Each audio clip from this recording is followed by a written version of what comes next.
Views and opinions of the host and guests are their own and do not necessarily reflect the position of the management and staff of Guardian Network.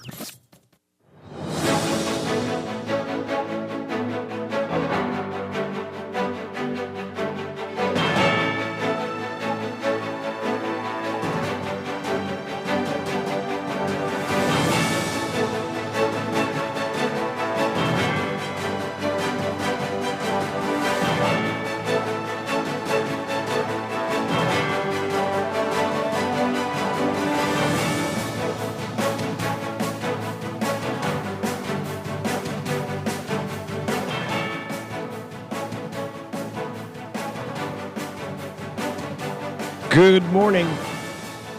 The government's shifting its tone on that aircraft. The Office of the Prime Minister says the government will use a plane seized by police. Meanwhile, the opposition says the government allocation for aircraft is outrageous. Plus, we are talking about Parkinson's disease in the Bahamas. That's all straight ahead this morning. I'm Dwight Strachan, and this is Morning Blend.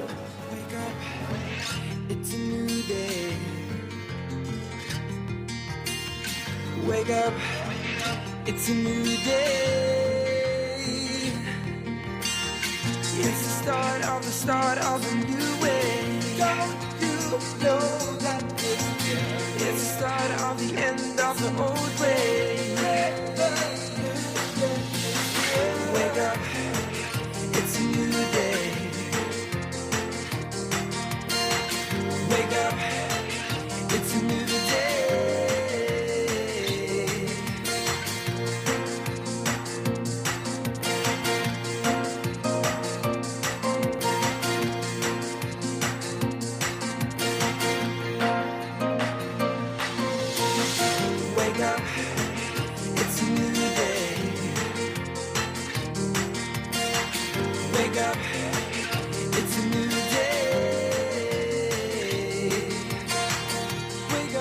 Good morning again, Bahamas. It is Thursday, June 20th, 2024. This is Morning Blend on Guardian Radio 96.9. Again, I'm Dwight Strachan. In a moment, Laverne Gardner will be joining us. Also this morning in business, we'll be talking with BAMSI. They've got their Feeding Minds Growing Greatness Recruitment Fair coming up. We'll get all the details about that. That's all ahead. But first, it's time for the overnight, the latest breaking news from while we're sleeping, and the top national and international headlines this morning.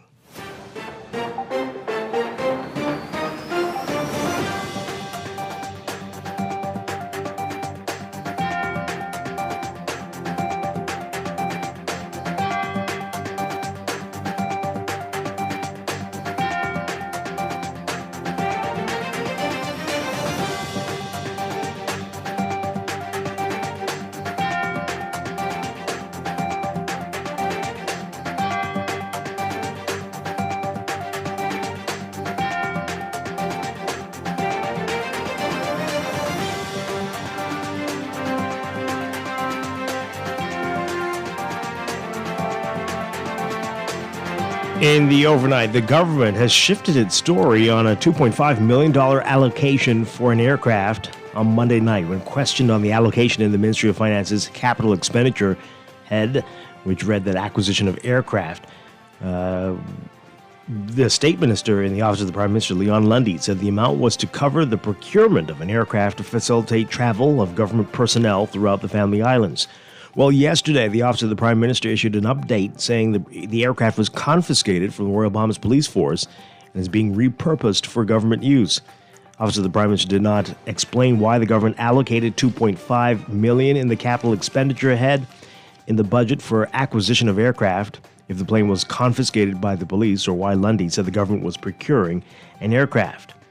That statement reading, quote, the Office of the Prime Minister wishes to provide an update on a recent budget allocation and the use of an aircraft for travel to the Family Islands. The Royal Bahamas Police Force confiscated the aircraft in question and is now repurposing it for official government use. The decision was made to optimize resources and enhance the efficiency of government operations across archipelago. The government of the Bahamas, along with senior officials and technocrats, is required to travel frequently to various Family Islands, including those that do not have regular commercial flights. This ensures government services are accessible to all residents, regardless of their location, within our extensive archipelago. This approach represents a cost-saving measure, significantly reducing the monthly expenses incurred by the government. The statement is also saying that technical teams in certain cases and officials currently face delays of 2 to 3 days when discharging government services on remote family islands while waiting for commercial flights to return to Nassau, and that these delays result in increased lodging fees and per diems, and that by using the repurposed aircraft, the government can avoid those additional costs and improve the efficiency of operations. Well, the F&M criticizing the government's decision. Deputy Leader Shannon Cartwright said yesterday the Davis administration's decision to use this aircraft is, quote, outrageous given that no other specifics were provided to the public.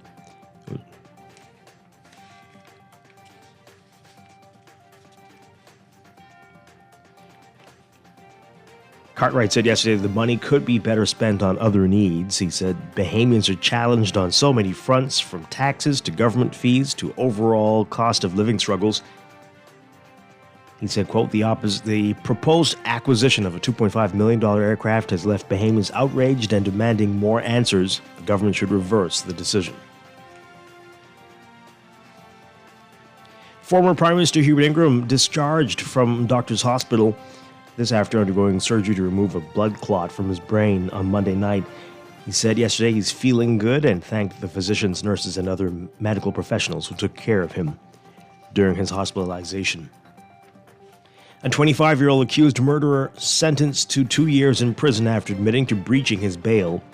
Rubens Eluzme failed to sign into the Grove police station while on bail for murder, conspiracy to commit murder, robbery, shopbreaking, and possession of an unlicensed firearm. The breaches occurred in April, May, and June. Justice Gregory Hilton issued an arrest warrant for Eluzme in April after he jumped bail during his trial for murder and conspiracy to murder Marco Meadows in January 2020 in Coconut Grove. Eluzme pleaded guilty to violating his bail conditions when he appeared before Magistrate Lennox Colby. He was fined $2,000 with a default sentence of 2 months in prison in respect to an arrest warrant for failing to appear for his gun ammunition case before Colby. The sentences will run consecutively. Additionally, Eluzme is accused of the May 16th murder of Brandon Adderley and the attempted murder of Lorenzo Stubbs. The charges stem from a shooting at Ferguson Street in Baintown. According to police, the victims were driving in the area when another car cut across theirs. Gunmen got out of that vehicle, shooting the victims. And a man accused of murder denied bail after a judge determined he would interfere with witnesses and was a threat to public safety.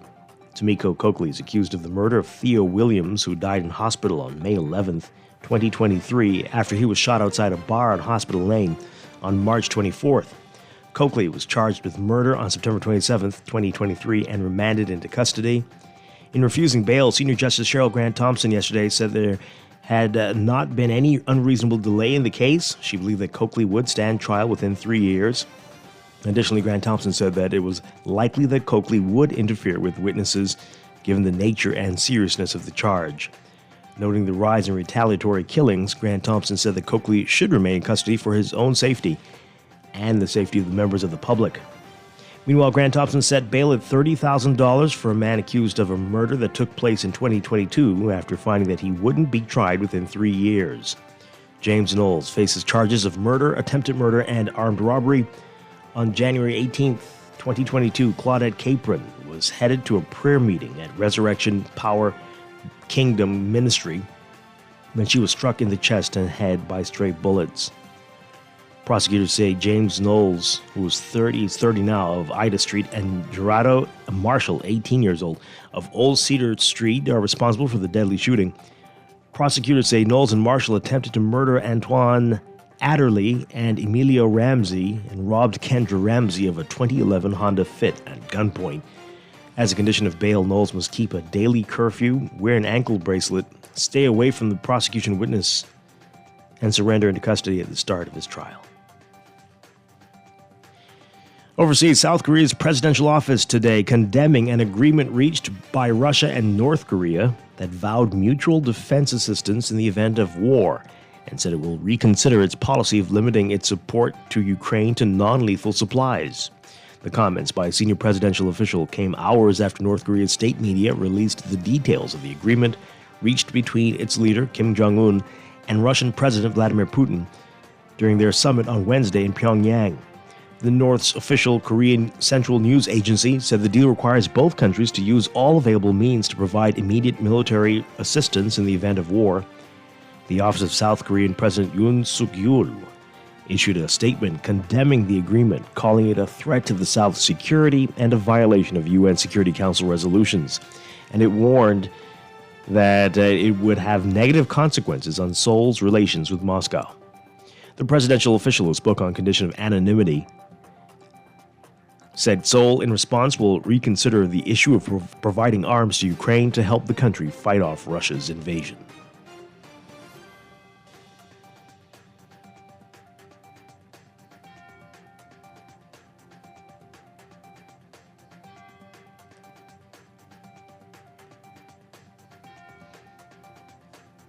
And in South Africa, Cyril Ramaphosa was sworn in for a second term as South Africa's president in a ceremony in the administrative capital of Pretoria after his re-election with the help of a coalition of parties, a first in the country's 30-year rule. Ramaphosa is now set to appoint a cabinet in a new coalition government after his African National Congress party lost its parliamentary majority in an election last month. He was re-elected president by lawmakers on Friday after the main opposition party and a smaller third party joined the ANC in an agreement to co-govern Africa's most industrialized economy. He'll have to guide the first coalition government in which no party has a majority. At least three parties will make up what the ANC is calling a government of national unity, with more invited to join. Ramaphosa was administered the oath of office in a public ceremony at the Union Buildings yesterday. The ceremony included a 21-gun salute by the Presidential Guard and a flyover by the South Africa Air Force over the Union Buildings.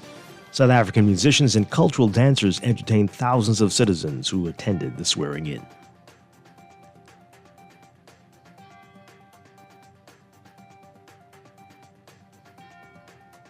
And Tropical Storm Alberto rumbled toward northeast Mexico early today as the first named storm of the Atlantic hurricane season, carrying heavy rains that left 3 people dead, but also brought hope to a region suffering under a prolonged severe drought.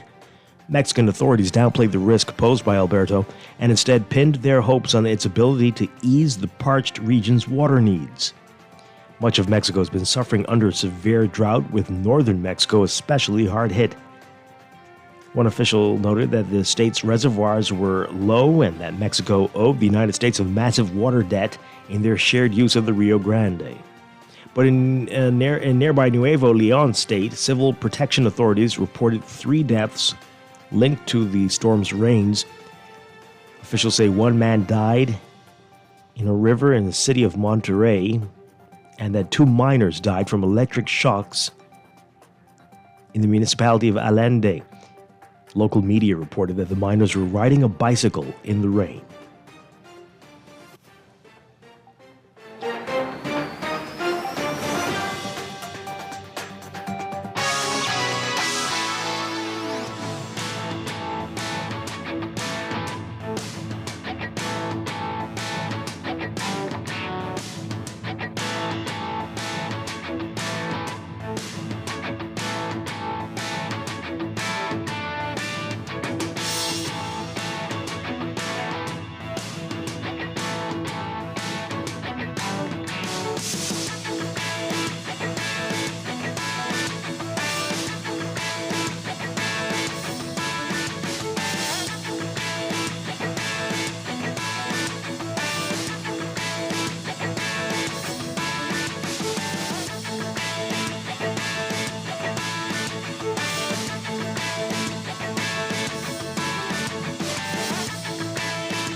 In sports, in a captivating display of skill and tenacity at the America's Zone Group 3 Davis Cup competition on the clay courts in Paraguay, Michael Major Jr. made a triumphant debut, but his team fell twice. Tuesday and Wednesday, the Bahamas lost 2-1 to Costa Rica Tuesday and 3-0 to host nation Paraguay on Wednesday, dropping their first two matchups of the week-long tournament. In the squad's first matchup, Tuesday, Major had a thrilling 6-4, 7-5 victory over Rodrigo Crespo Piedra of Costa Rica. The match was a testament to Major's resilience, though. You can read more about how the team did, other members, in today's Guardian Sports section. Anticipation brewing as the Bahamas Baseball Association, in partnership with the Grand Bahama Port Authority, prepare to host the Andre Rogers Jr. National Baseball Championships. It's going to be in Freeport. The championships for the 16 under and 23 and under divisions were held over the weekend, June 6th through 9th, here in Nassau. Read more about how it's going to go in today's Guardian Sports section as well. From the NBA, the Detroit Pistons have fired Coach Monty Williams after just one season that ended with the NBA's worst record, 14 wins to 68 losses. Last season was the first time in what was a 6-year, $78.5 first year in a $78.5 million contract for Williams, one that at the time was the richest ever for an NBA coach. The team started with a front office rebuild when the season ended, including the hiring of Strachan Langdon as president of basketball operations and the departure of general manager Troy Weaver, and now a vacancy at head coach. The firing continues a wildly strange run for Williams. In 2021, as coach of the Suns, he went to the NBA Finals where Phoenix led 2-0 before falling in 6 games to Milwaukee. In 2022, was the NBA's coach of the year in a runaway voting. In 2023, the Suns fired him, and now in 2024, the Pistons have done the same. The record for total value of a coaching contract has since been eclipsed. Miami gave Eric Spoelstra an 8-year extension worth $120 million earlier this year. And Jamal Musiala is lighting up the European Championship and showing just why his teammates think the 21-year-old forward can go on to become one of the best players in the world. Musiala scored his second goal of the tournament Wednesday to help Germany beat Hungary 2-0 and book its spot in the knockout stage. Hungary plays Scotland in the final Group A match on Sunday. Germany's definitely into the next round, at least as a best third-place team. It'll be confirmed in the top 2 if Scotland fails to beat Switzerland later. And Hungary was unbeaten in its previous 3 matches against Germany, and it put up a good fight against the host nation in Stuttgart. That's sports. And that's the overnight. Time for your first look at weather.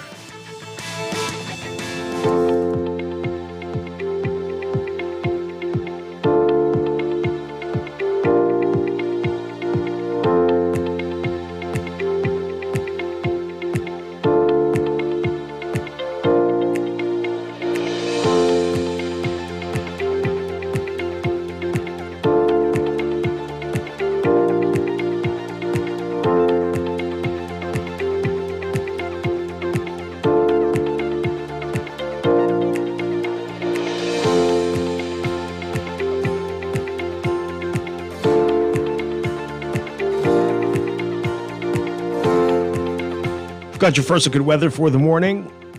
We've got a weak tropical disturbance to our east, which we've been telling you about all week. That's going to help drawing some deep moisture from Caribbean Sea tropical wave across the area.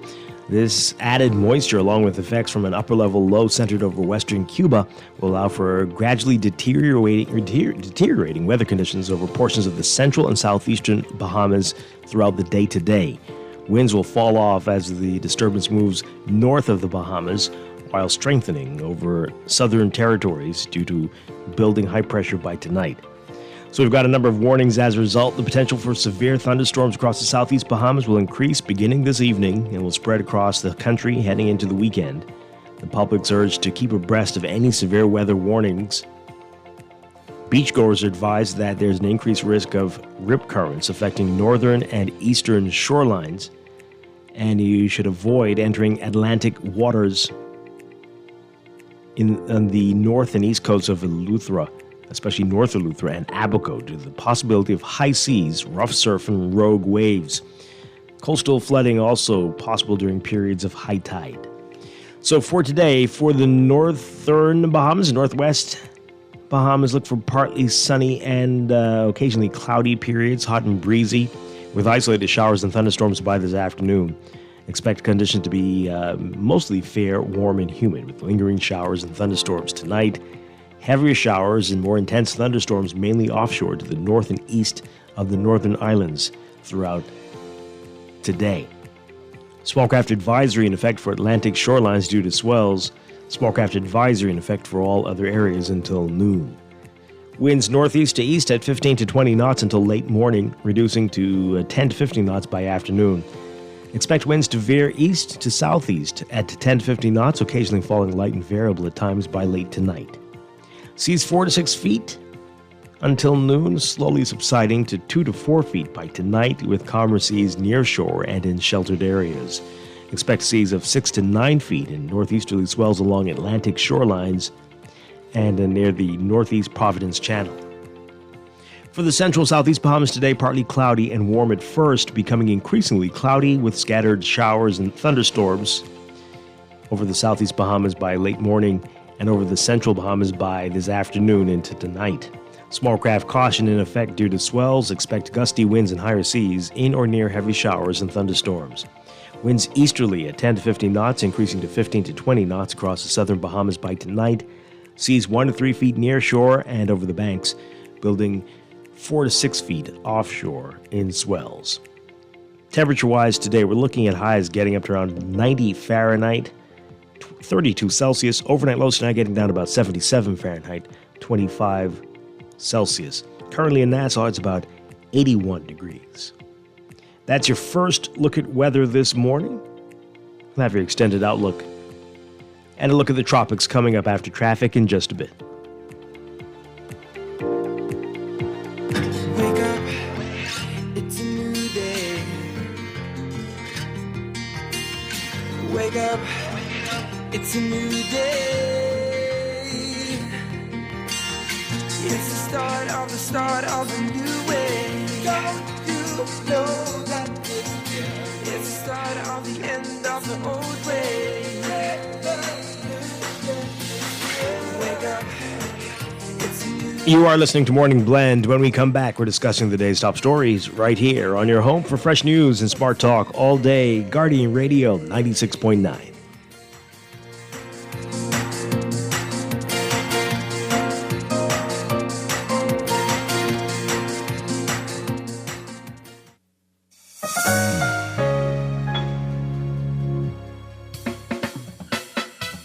Do you have uncontrollable debt? Are you ready to make that move to Fidelity for a stress-free future?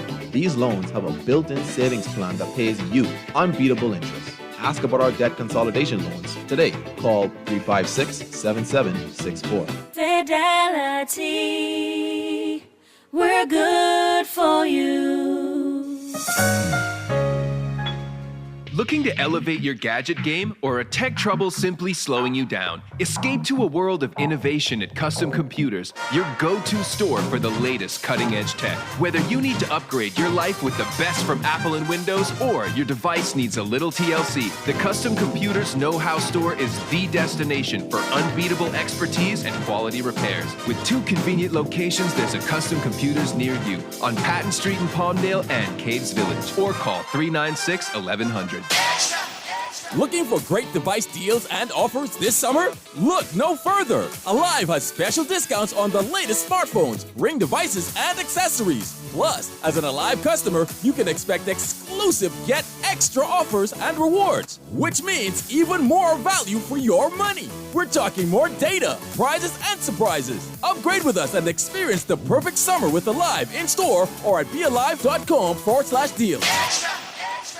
Living with a neurological condition shouldn't define you. At Cleveland Clinic in Florida, we do whatever it takes to make life better today while discovering new treatments for a brighter tomorrow. From epilepsy management to specialized spine care and brain tumor surgery, we're delivering world-class neurology care for the day-to-day, for the days you live for every care in the world. Visit clevelandclinicflorida.org/Caribbean.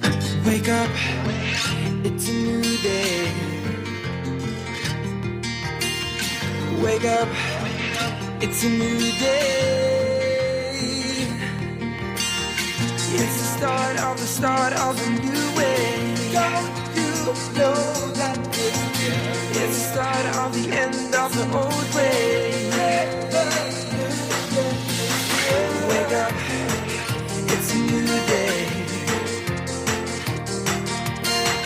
Wake up, it's a new day. Welcome back to Morning Blend here on Guardian Radio 96.9. We are streaming live on GuardianTalkRadio.com and on the Guardian Radio app for smart devices. We're also on your televisions on Cable Bahamas Channel 969 and BTC Flow Channel 612. You can tweet us at morningblend969 or facebook.com/morningblend969. Text us on the Guardian Radio text line, powered by BTC, 422-4796. Standard text rate supply. Once again, I'm Dwight Strachan. Join me now, Laverne Gardner. Laverne, good morning. Good morning, Dwight. How are you? Doing well. Great to have you with us, as always. It's good to be here. Got a lot to get to this morning. We're going to be talking about Parkinson's disease, and we're going to be talking with the King Door Parkinson's Foundation, and they got a big event coming up next week. We'll find out more about that next week as well, but today we're going to be talking about their main purpose, to spread word about Parkinson's disease here in the country. So we'll talk about that in our 8 o'clock hour. Then in our 9 o'clock business hour, we're talking with BAMSI. They've got a big fair coming up in a few days, and we'll get details about that as well. So that's all ahead. But let's begin with what else is in the news.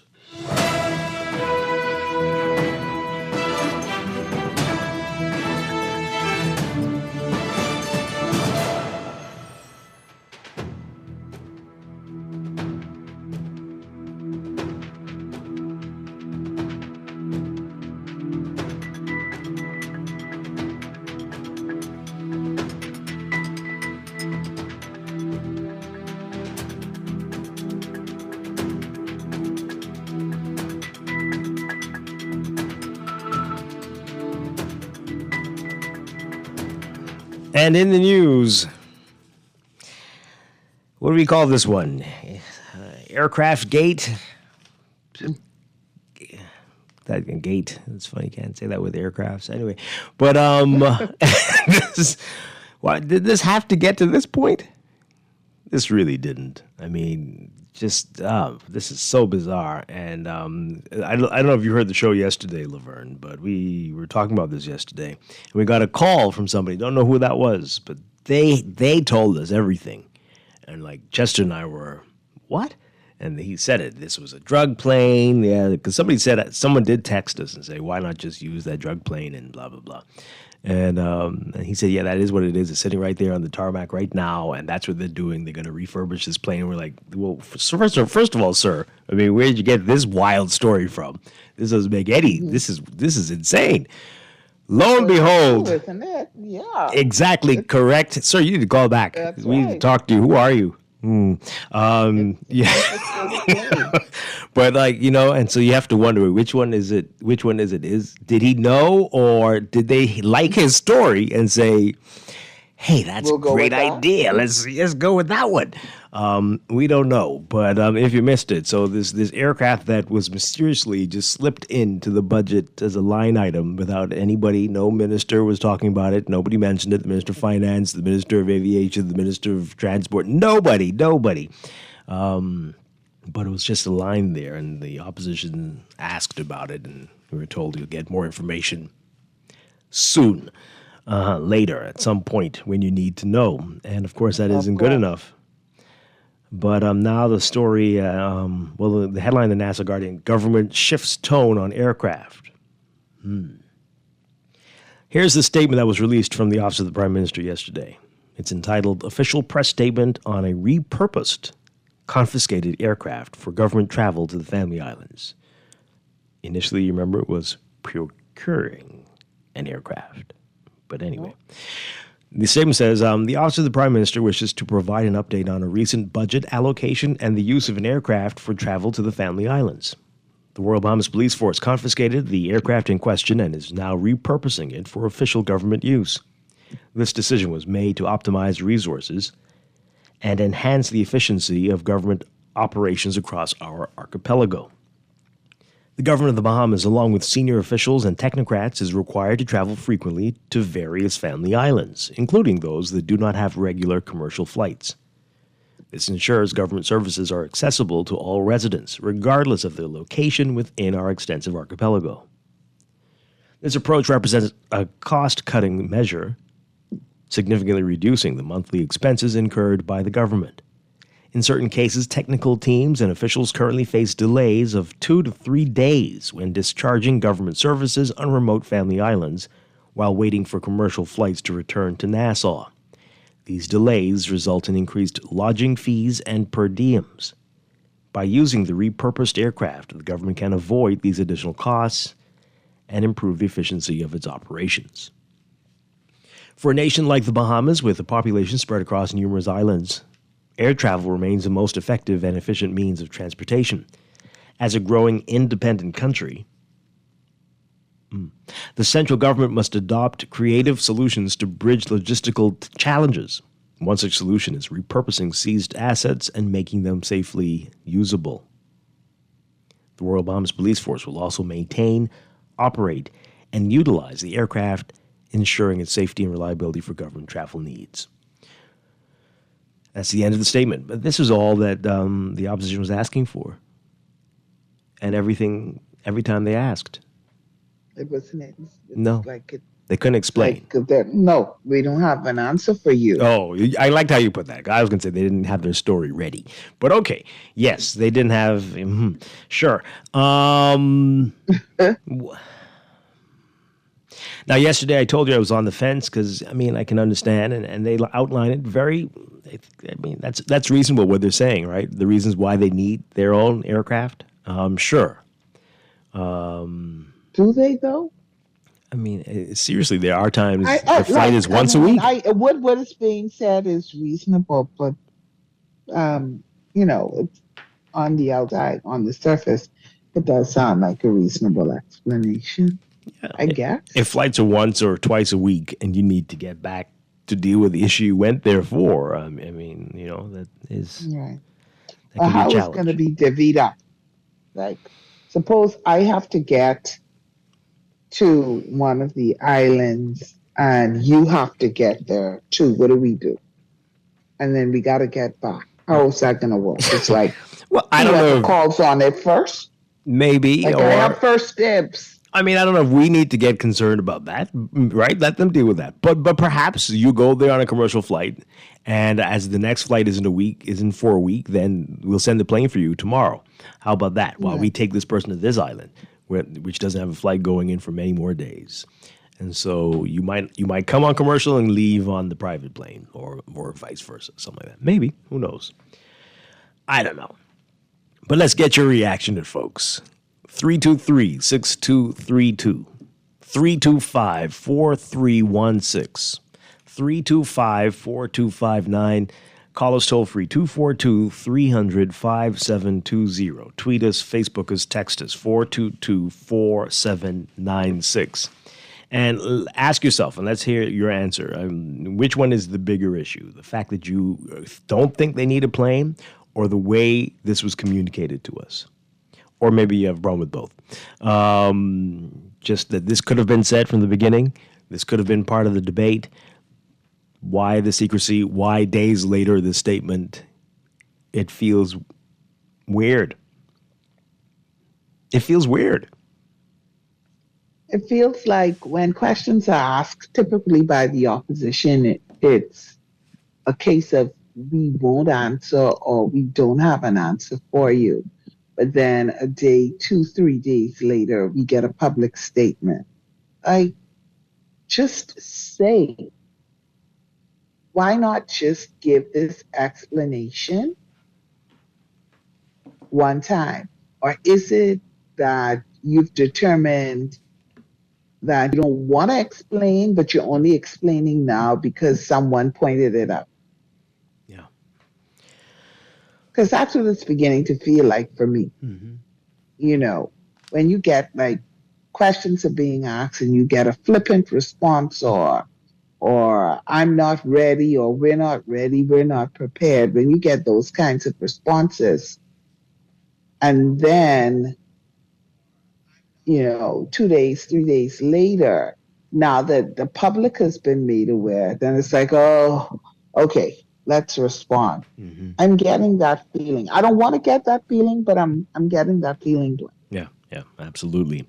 323-6232, 325-4316, 325-4259, toll free 242-300-5720.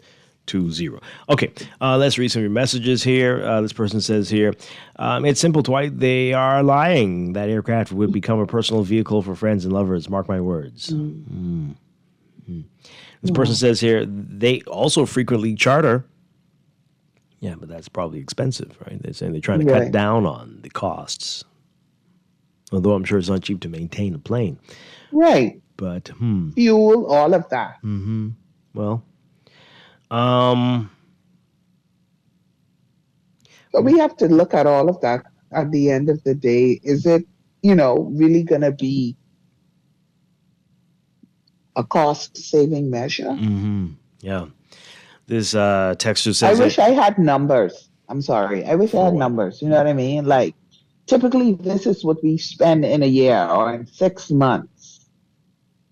So I could make like a proper comparison to say, okay, this is what's been spent in a year on traveling to the family islands for legitimate, and I'm intentionally saying that, for legitimate reasons. And now with this aircraft, when we look at what we're going to pay for it, refurbishment, we see the value of time. I would like numbers. Yeah. This text before we get to this call, this person says here, please, Dwight, these guys sit down listening to talk shows all day and craft their messages to suit. Oh, boy. As I said yesterday, this don't make no sense. How much money do they spend on a monthly basis to fly 7 people around the family islands? 7? Where you get that low number from? Anyway, either they have to overnight somewhere. Who's flying for what and on what schedule? And what is the monthly cost to staff, clean, fuel, buy parts, service, repair this plane? Right. Caller, what say you on this? Good morning. Morning, Dwight, and good morning, LeVar. Hi. Good morning. Only question would be, right? It might sound silly, but how important is this aircraft? How important is this? Because just like us when we trying to decide on what to purchase for our own house, right? You make a decision. Should I get this? Should I get that? Or should I get that? When you look around this country, there's so much things in wrong position. How important is an aircraft? When you were purchasing the vehicle, I asked the same question in my mind. How could that get more important than a lot of things we see around this country that are hurting people going through? How important is that so? And then when you make a decision on what it is that you're going to get as a government, right? Don't you have person around the table deciding or debating whether we get it, should we get it? There's nobody to say, well, look here, man, let's spend that money on this or let's spend that money on that. But how they were getting around all along? How were they getting around all along? Well, they say it's very costly. It's very costly, and they waste a lot of time waiting for commercial flights. That's what they're saying. So that's why the decision was made to purchase or to whatever this aircraft. Yes. Yeah, but Dwight, trust me, there are a lot of, if you really examine this country, we having a lot of issue, a lot of problems, a lot of matters that is more, I think more urgent. I don't know, I could be wrong in saying that. It's just my humble opinion. I don't think that was that important. Okay. Over a poor person, right? taking in a prescription to the hospital and the hospital don't have it. And they can't see no other way of getting the prescription than to going home and dying. To me, that's more important than purchasing an aircraft. That's my take. Okay, thank you very much. Appreciate it. Let's take another call. Good morning, caller. You're on the air. Hi, caller. Are you there? No. Okay. Call us back. 323-6232. 325-4316. 325-4259. Tweet us, Facebook us, text us, 422-4796. Good morning, caller. You're on the air. Good morning, Dwight. Hi, turn on your radio for us, please. Doing well. You know, did Mr. Fred Mitchell send out any voice note on this? I don't know. I haven't checked. Okay. You know, Dwight, I remember. You know, it's hot these days. It's hot. It's hot. I haven't checked for a while because it's just too.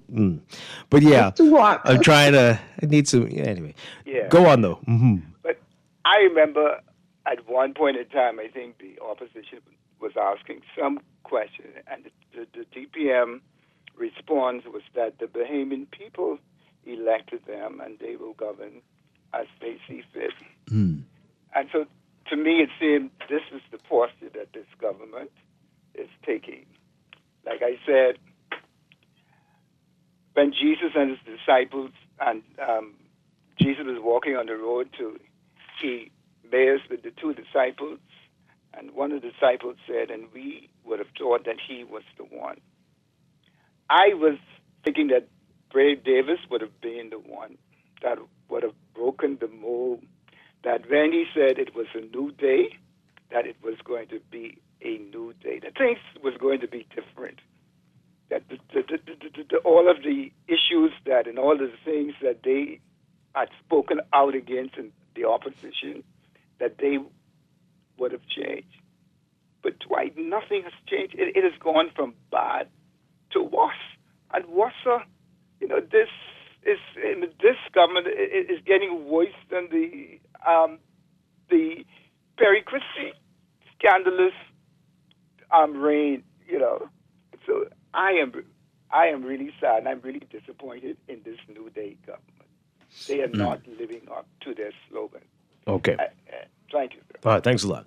Worse is an interesting word. Definitely communication is getting worse. And what's making it obvious that they know better is that there are certain things that they are communicating very well on, that they will spend a lot of money and time on to get the message out. But other things you find out by accident almost. By accident. What's and that then about? It comes afterward. And then there comes an explanation. So that's disturbing. It's almost like they decide, okay, we'll explain this. We're going to discuss this because we want. The explanation comes when it appears that the explanation comes in great detail with much fanfare when they want the people to buy into something, when they want us to buy into a decision. We get all of that. We get all of the explanations and communications that we could possibly ever need. And I don't know. when we get issues like this with this airplane or other issues, then it's always after. I don't see it like that. I think we get a lot of explanation, a lot of lead time. Like, we want your consultation. We're going to have this out there for 2 years for public consultation, when they're not really into it. And when they really want it, down your throat and tell you after the fact. That's what I'm seeing. But public buy-in, do they really? Anyway, I don't know if they care. And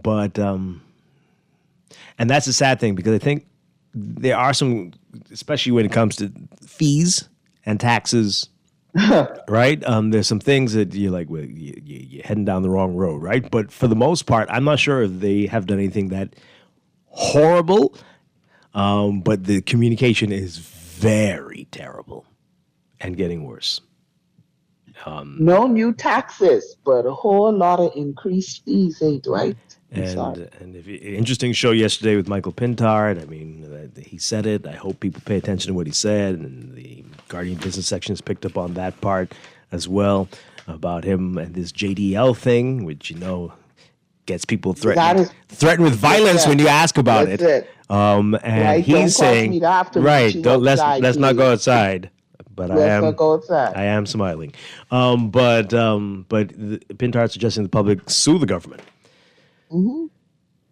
Because this is crazy. But anyway, again, this comes back to communication. This was not advertised. It wasn't. We found out about it through media That's true. reports. This was never Kinda slipped in explained. there. Right, never explained to the public. Slipped in there. And this is now the trend that we're seeing with things. This is why is this happening? Why do we have to do this now? And people are hearing about it by the way. And that's a what is very the bad sign. Was there ever an explanation given of why this additional cost? We're all waiting. Let's take another call. Good morning. You're on the air. Hi, good morning, Dwight. Hi, good morning. How's everybody going? Doing well. I just wanted to talk Morning. about the aircraft. Mhm. I actually think, good morning to your host. I just wanted to talk about the aircraft. I'm actually excited about it, because I've been in aviation for about 40 years of my life professionally. And over the years, successive governments, way back to the Pindling era, there was a lot of confiscation of drug aircraft.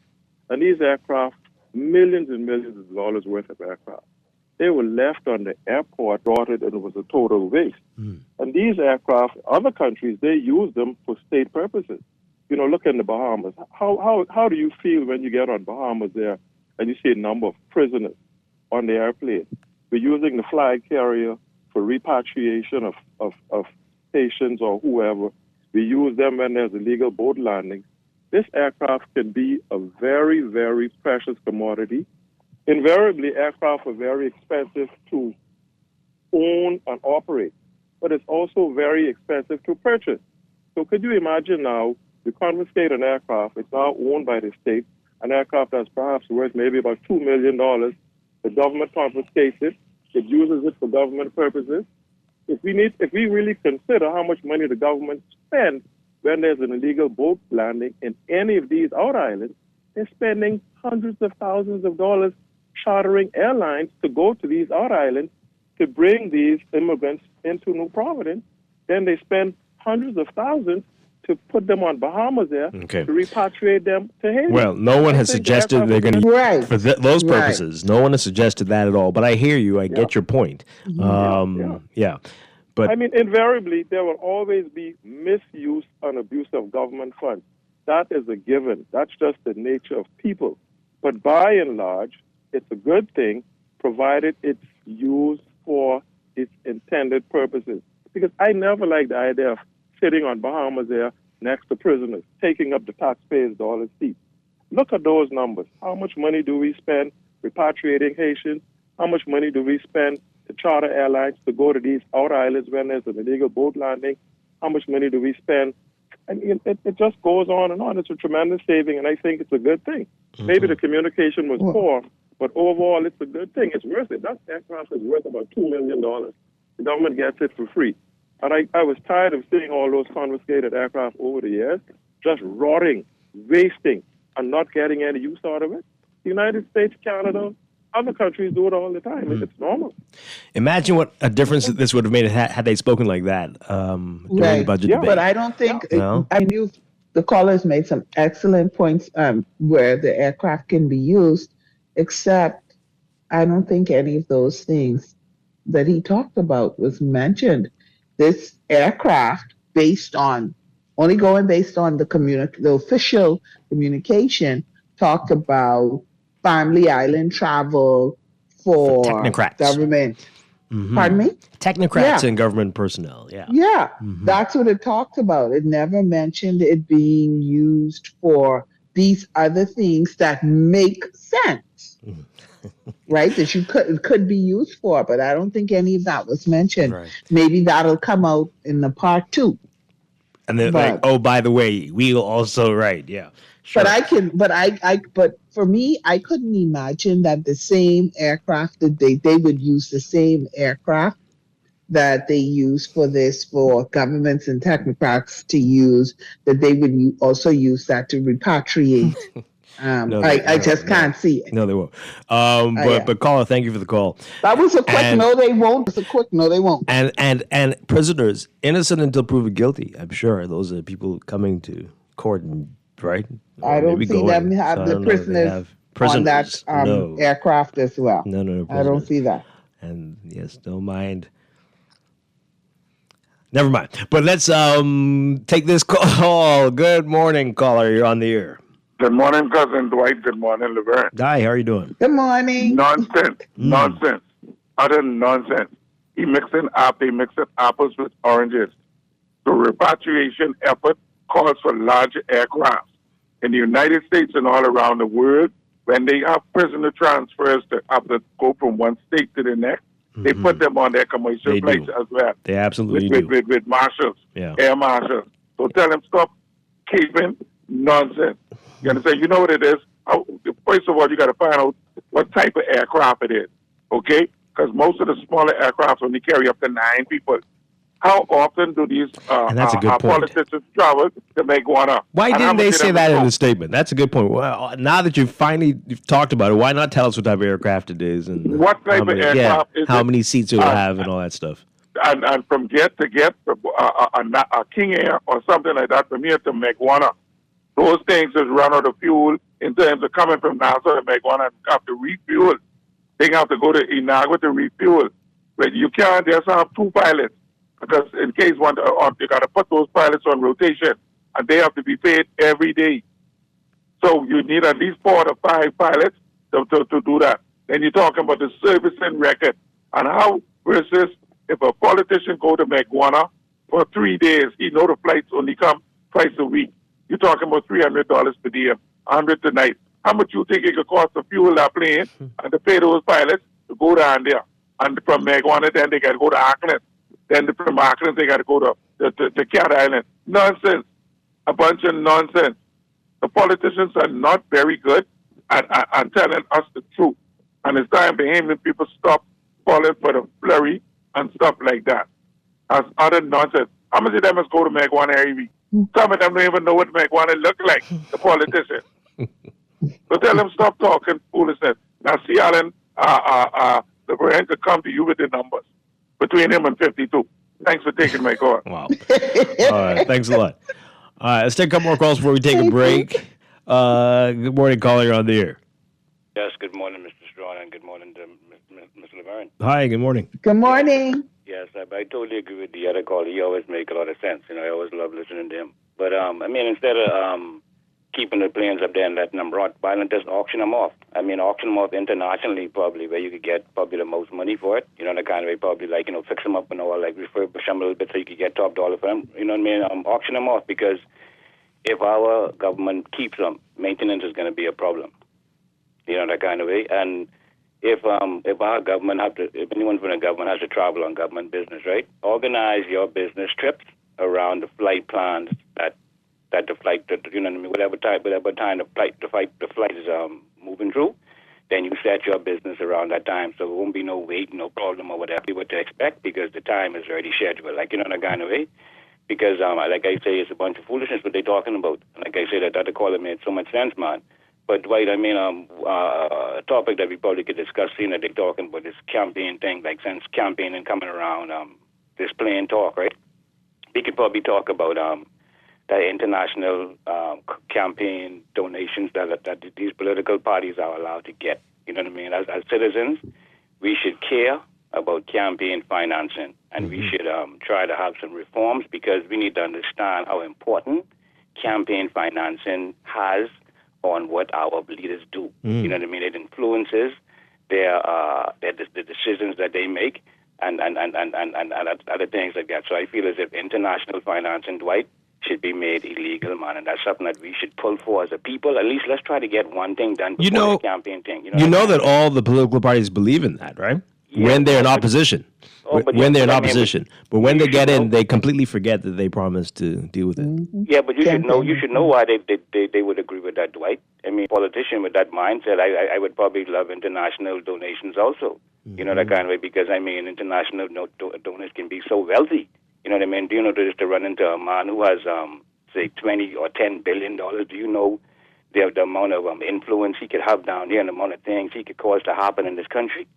You know, that kind of way. So I just feel as if, as a public, we should really be concerned about campaign finance, and I feel as if that's one issue that we should take on and try to have passed before the campaign season begins. You know, that kind of way, so we could eliminate a possible threat. Sadly, I'll tell you what the people tell me when I talk about local government. When I talk about local government, they'll say, "Oh, the dream on, friend." Right? Yes, sir. Yes, sir. Yes. I mean, but see, I suspect I have to tell you the same yeah, thing. I mean, Dwight, local government could be a good thing if we get some individuals who really are sincere about, you know what I mean, and really know what's different, and who will be completely different from the type of politicians that we have today, right? But and I mean, so you might find some against it and some for it because they say, what will change because the people can't be the same.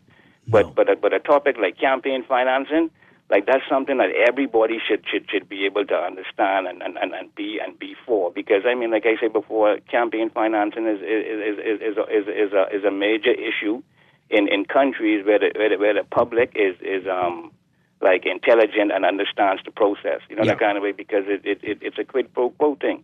Absolutely. So we need to stop that campaign financing from international donors, and we just need to have political parties be more transparent on where their money come from and how much money they've raised, etc. Totally agree with you. Yeah, thank you very much. Appreciate it. Let's see if we can get this one in really quickly.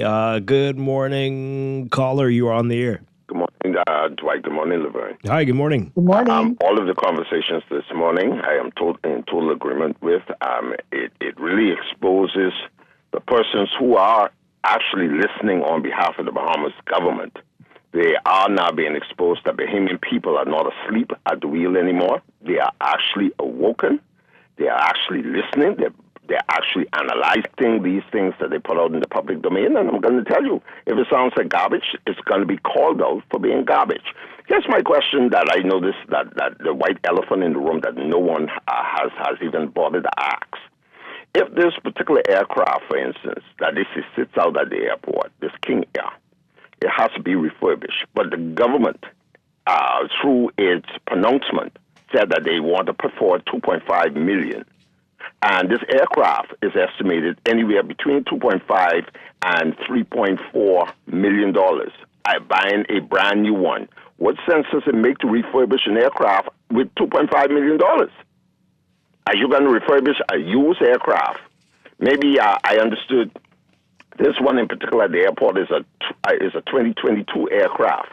And as my good friend who's been in aviation and my good friend who gave the true breakdown of how things really go, I mean, does it make any sense to invest a $2.5 million in an aircraft that's worth dollars?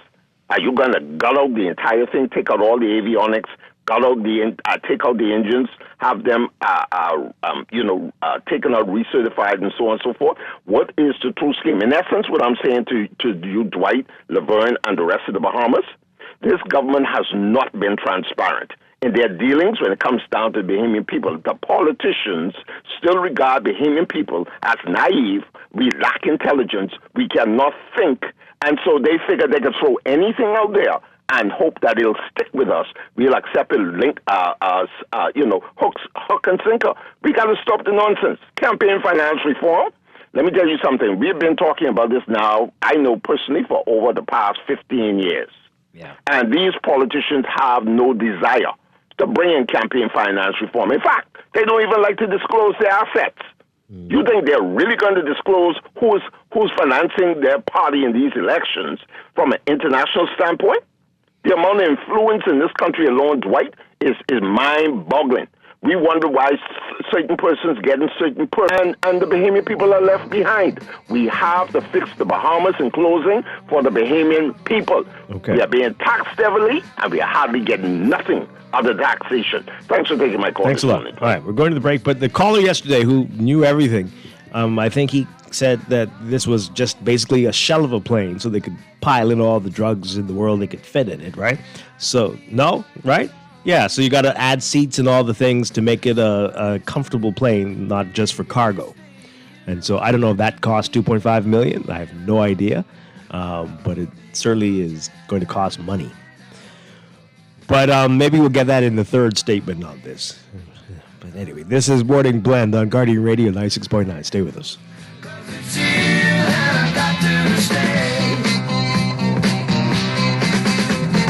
Goodbye to all my friends at home. Goodbye to people I've trusted.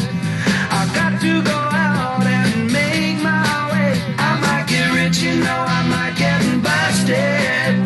But my keeps calling me backwards as I get on the 707. Riding high, got tears in my eyes. You got to go through hell before you get to heaven. Big old jet and line up.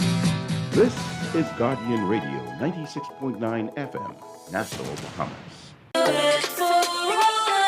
Are you buying a home, renovating, or exploring mortgage options? With cash back and up to 90% financing, we'll find the perfect mortgage for you. Pre-qualify in just 60 seconds and get connected with a mortgage specialist today. Visit rbc.com/mortgages/all of you. RBC. Conditions apply.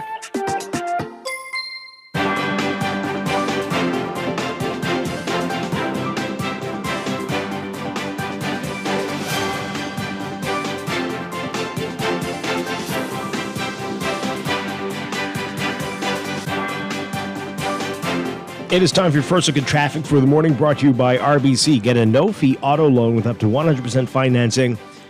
Just a public notice about a road closure is going to affect you Friday and Saturday into Sunday. BPL will be doing some underground work for system upgrades in eastern New Providence, and so that's going to result in the temporary road closure of Eastern Road and Shirley Street to Newgate Road. The closures are going to be Friday from 4 p.m. to midnight, Saturday from 8 a.m. to midnight, and then Sunday from 8 a.m. to midnight as well.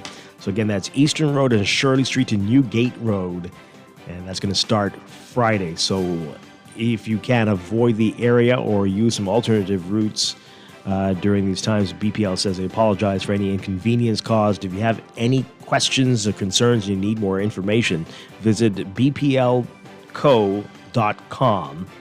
or follow MyBPL242 on Facebook. In your real-time traffic, right now, just a couple of hot spots to tell you about. We've got Mile Butler Highway seeing very manageable traffic levels compared to when schools are open. So just about midway between Fire Trail and Tawny Queens Highway, if you're heading northbound along Harold Pond is where you're going to see that traffic. Blue Hill Road also a bit busy for you, just north of that hill, heading towards Independence Drive in the northbound lanes. And some slow-moving traffic on Carmichael heading west to Coral Harbor Road. Elsewhere, manageable definitely for you on this Thursday morning. That's your morning blend weather traffic brought to you by RBC. Visit rbc.com/carloan/all of you for more information.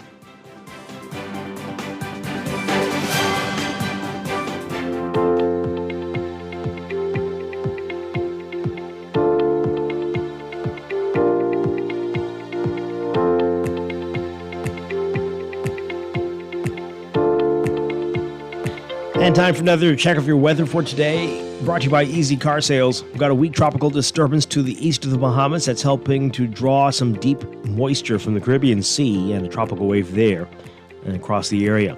The moisture, along with the effects of an upper-level low centered over western Cuba, will allow for gradually deteriorating weather conditions over the central and southeastern Bahamas throughout the day today. Winds will fall off as the disturbance moves north of the Bahamas while strengthening over southern territories due to building high pressure tonight. So there is the potential for severe thunderstorms across the southeast Bahamas, and that's going to increase beginning this evening and spread across the Bahamas heading into the weekend.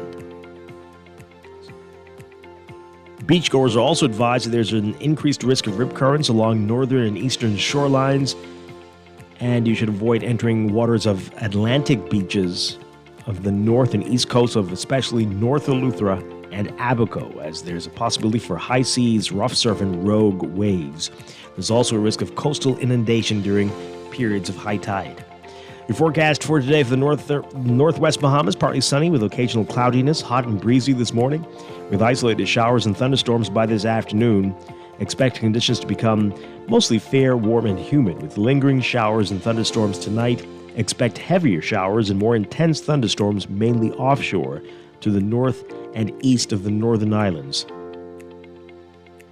For the central and southeast Bahamas today, partly cloudy and warm at first, becoming increasingly cloudy with moving across the southeast Bahamas this morning and over the central Bahamas by this afternoon into tonight. Small craft caution in effect due to swells in the central and southeast Bahamas. Small craft advisory in effect for Atlantic waters in the northern Bahamas.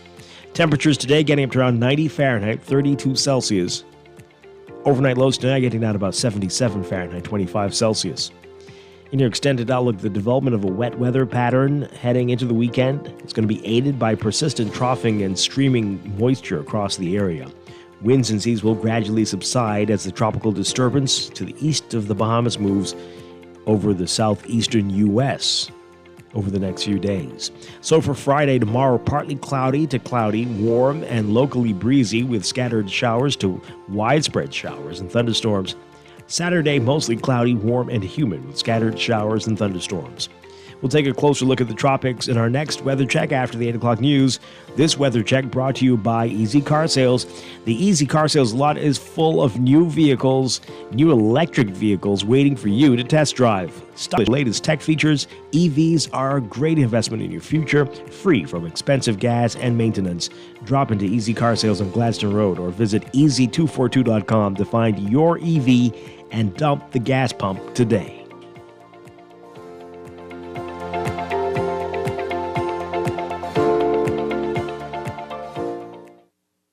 Wendy's, we are different. We don't just use beef. It's fresh, never frozen. Our burgers are square because we never cut corners. Served hot off the grill with fresh lettuce, tomatoes, onions, and American cheese. We believe in fast food done right. Always serving fresh, never frozen beef. Order a hot, juicy Dave single, double, or triple. Made with fresh, never frozen beef. Now only at Wendy's. Different inside and out. Are you tired of the hustle and bustle of city life, yearning for a relaxing getaway without the headaches of international travel? Well, we've got just the thing for you. Escape to paradise without leaving. Limited time 2-fly free offer for Bahamas residents. Whether you're craving adventure, seeking to reconnect with your roots, or simply yearning to unwind in secluded shores, the Family Islands has something for everyone. But you'd better act fast, because this incredible 2-fly free offer is only available until June 30th.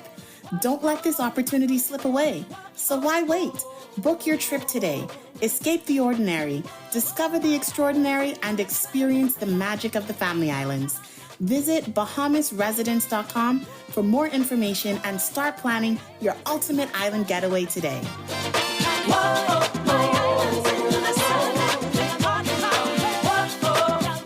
Maybe it's time to no harm in reviewing your mortgage arrangement and considering a better deal. CIBC Caribbean can help you narrow your search and decide. Switch your mortgage to CIBC Caribbean and enjoy a special interest rate and help towards your switching cost. Visit CIBCFCIB.com/inspired home for more information. Conditions apply.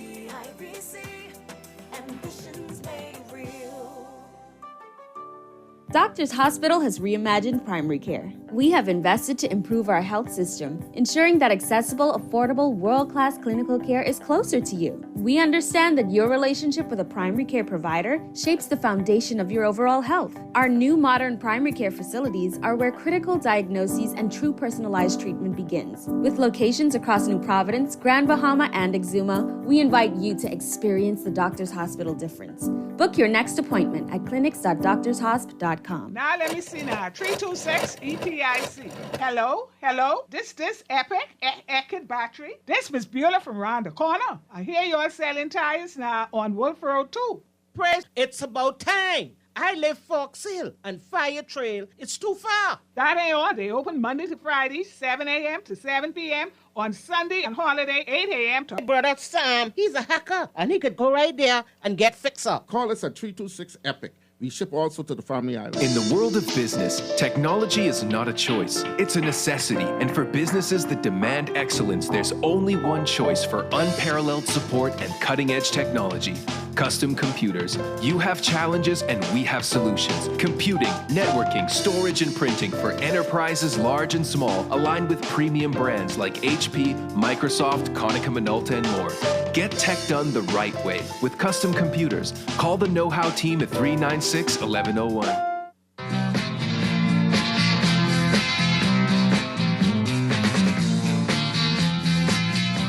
We're back here. We're going to go to news in a second. Just want to read a couple of these text messages really quickly, Laverne.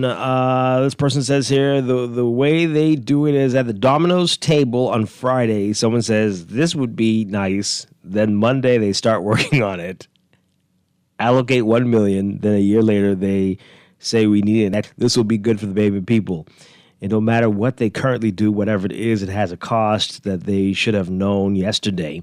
That's where they start. Then they find out what will the next plan cost. Is there benefit to proceeding? It's very clear the only consideration was we need a plane for election. Oh, no. Wow. Boy. It's not supposed to be used for that purpose. Mm-hmm. And then this text here as we go.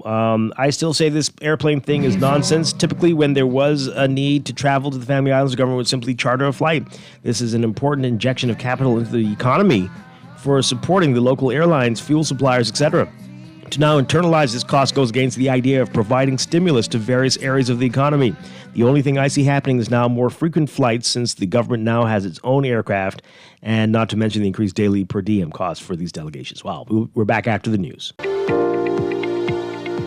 Welcome back to Morning Blend here on Guardian Radio 96.9. We are streaming live on GuardianTalkRadio.com and on the Guardian Radio app for smart devices. We're also on your televisions on Cable Bahamas Channel 969 and BTC Flow Channel 612. You can tweet us at MorningBlend969 or Facebook.com/MorningBlend969. Text us on the Guardian Radio text line powered by BTC 422-4796. Standard text rates apply. And now at 8:20, time for another check of your weather for today, brought to you by Sherwin-Williams Paints. Here's what's happening. A lot going on weather-wise. You've got a weak tropical disturbance to the east of the Bahamas. That's going to help draw some deep tropical moisture from the Caribbean Sea and a tropical wave there. Draw that across the area. This added moisture, along with the effects of an upper-level low centered over western Cuba, deteriorating weather conditions over portions of the central and southern Bahamas throughout the day today. Winds will fall off as the disturbance moves north of the Bahamas while strengthening over southern parts of the United States due to building high pressure by tonight. So there is the potential for severe thunderstorms across the southeast Bahamas. That's going to increase beginning this evening and will spread across the country heading into the weekend. Everybody's being advised to keep abreast of the weather updates from the Department of Meteorology. And beachgoers are being advised that there's an increased risk of rip currents affecting northern and eastern shorelines throughout the country, and you should avoid entering waters of Atlantic beaches of the north and east coast of North Eleuthera and Abaco, as there's a possibility for high seas, rough surf, and rogue waves. There's also a risk of coastal inundation during periods of high tide. So for today, for the northern Bahamas, look for partly sunny, occasional cloudy periods, hot and breezy this morning with isolated showers and thunderstorms by this afternoon. Conditions could become mostly fair, warm, and humid tonight with lingering showers and thunderstorms. Expect heavier showers and more intense thunderstorms of the northern islands over the next day or so. Smallcraft advisory in effect for Atlantic shorelines due to swells. Smallcraft caution in effect for all other areas until noon. For the central and southeast Bahamas, partly cloudy and warm at first, becoming increasingly cloudy with scattered showers and thunderstorms moving across the southeast Bahamas by this morning and over the central Bahamas beginning this afternoon into tonight. Smallcraft caution in effect due to swells, gusty winds and higher seas expected in or near showers and thunderstorms. Temperatures today getting up to around 90 Fahrenheit, 32 Celsius. Overnight lows tonight getting down to 77 Fahrenheit, 25 Celsius. In your extended outlook, the development of a wet weather pattern heading into the weekend will be aided by persistent troughing and streaming moisture across the country. Winds and seas will gradually subside as the tropical disturbance moves over the southeastern U.S. over the next few days. So for tomorrow, Friday, partly cloudy to cloudy, warm and locally breezy with scattered showers to widespread showers and thunderstorms. Saturday, mostly cloudy, warm and humid with scattered showers and thunderstorms. In the tropics, we've got this area we've been telling you about, a small area of low pressure about 250 miles east of the northwest Bahamas now. Has about a 30% chance for tropical cyclone formation through the next 7 days as it moves west-northwestwards and moves north of the extreme northwest Bahamas today and approaches the Florida-Georgia coast by the weekend. Again, this will be likely a rainmaker for parts of the Bahamas, so we'll keep an eye on that one. Then there's a system in the southwestern Gulf of Mexico, a broad area of low pressure forecast to form near the Yucatan Peninsula. By Friday, that system has about a 50% chance for tropical cyclone formation through the next 7 days, with the potential of becoming a tropical depression over the southwest Gulf of Mexico by the weekend. And we have our first name system, Tropical Storm Alberto, near the Mexican coast, bringing heavy rains and gusty winds over Texas that will continue throughout the day today, also impacting northeastern Mexico. As of 5 o'clock, this was about 40 miles east of Tampico. Alberto's moving towards the west near 13 miles per hour, and it's expected to continue along this track. The center of Alberto should move inland over Mexico this morning. Maximum sustained winds are near 50 miles per hour with higher gusts. Weakening is anticipated after Alberto moves onshore, and the storm is likely to dissipate over Mexico later today or tonight. That is your morning blend weather check, brought to you by Sherwin-Williams Paints. Sherwin-Williams Paints has got you covered for all your painting and equipment needs. Visit Sherwin-Williams Paints online or in store today.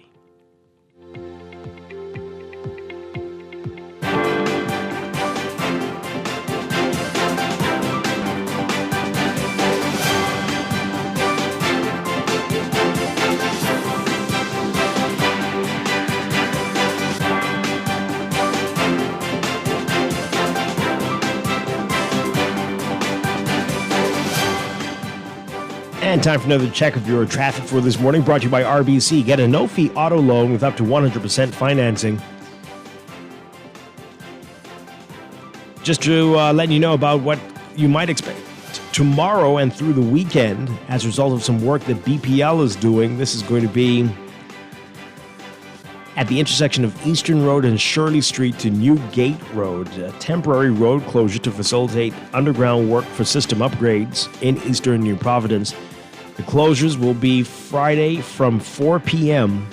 to midnight, Saturday from 8 a.m. to midnight, and Sunday from 8 a.m. to midnight. Motorists are advised to use alternative routes during this time, and BPL apologizes for any inconvenience caused.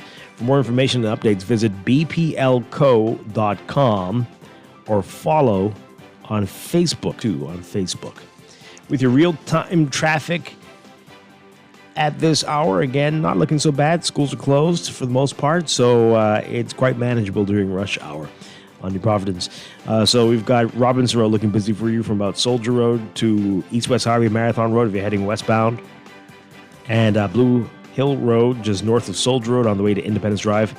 Some slow-moving traffic if you're heading northbound. And again, as you get closer to Robinson Road northbound on Blue Hill Road. And again, as you approach Corrido Avenue, there's a line there, but manageable, definitely. Then we've got Milo Butler Highway, just midway between Fire Trail and Tawny Williams-Darling Highway if you're heading northbound. Some slow-moving traffic there in the northbound lanes. Those are your hot spots. That's your real-time traffic and your morning blend traffic alert, brought to you by RBC. Visit rbc.com/carloan/all of you for more information.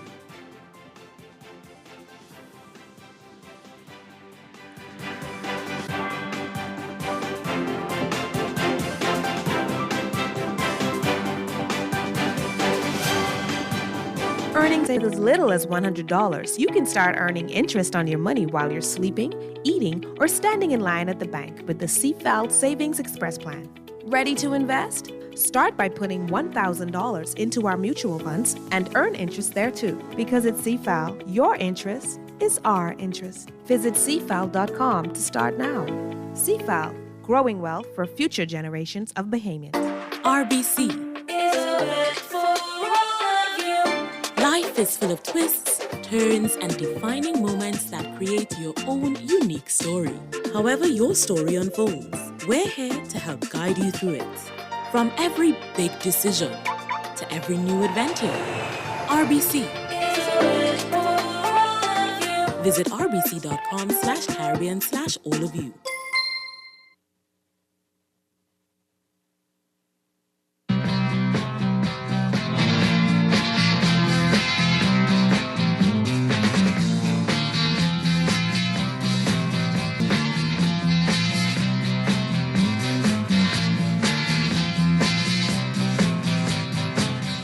We're back here with Morning Blend on Guardian Radio 96.9. Dwight Strong along with Laverne Gardner. Coming up in a few minutes, we're going to be talking about Parkinson's disease in the Bahamas, what you need to know about it. And later in business, we're talking with Bamsey. They've got a fair coming up this weekend. All the details about that as well. But we continue right now with our discussion about this plane situation. The government... What's the word to use? Refurbishing a seized plane for travel purposes throughout the country. Getting your reaction to it, a whole lot of reaction to it. All right, so let's get to these text messages. A whole lot of those we didn't get to before. This text here: had they mentioned it was a confiscated plane, I would have commended them for being proactive, albeit not knowing the type and size of the plane.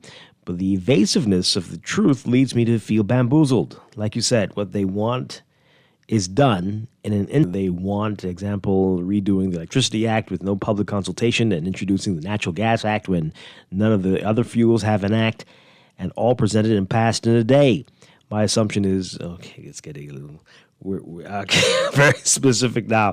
But the Transparency Act and or whatever it's called, and contractors remain unlicensed, not a priority for them. And it seems like all the stories and fake truths told. Oh, boy. Okay. But yeah, you get the point. Interesting text there. This person says... oh boy, I've got a lot of editing to do with these text messages. The Prime Minister's an impromptu... Wait now. An impromptu politician. He can't think off the cuff and can't give a sensible answer. Therefore, he chose not to answer that question. Well, it's all of them, not just him, right? Plenty people could have talked about this. Many ministries, many. This will impact, right? Transport and aviation, if they're not under the same thing anymore. But so that's two different ministers there. Finance, the police, as national security, everybody could have answered, could have explained what this is. But yet, this person says it's with the public and these extraordinary expenses such as the car, the plane, extraneous travel, and the whole deception, BPL, NIB, etc. NIB. Oh, okay, what deception. Anyway, it's as if officials get off on spinning the public in a dance. A pox on their throats. Wow. That's rough. Okay. Should I have read that out of there? Is that a crime to... Boy. Anyway, I agree with what Laverne said, but in addition, I'm not sure. What did you say, Laverne? I'm not sure if I feel like an airplane is needed, because if airports were properly developed on the Family Islands, that could eliminate some of these issues. I want to believe the plane works as a solution for this issue and would save costs, but maintenance has always been a problem. I agree with Laverne once again on the numbers. You need the numbers. Okay. Right. That's what I'm saying, Dwight. We need the numbers for it to make sense. You know, one of the callers said, how often are they traveling to these places anyway?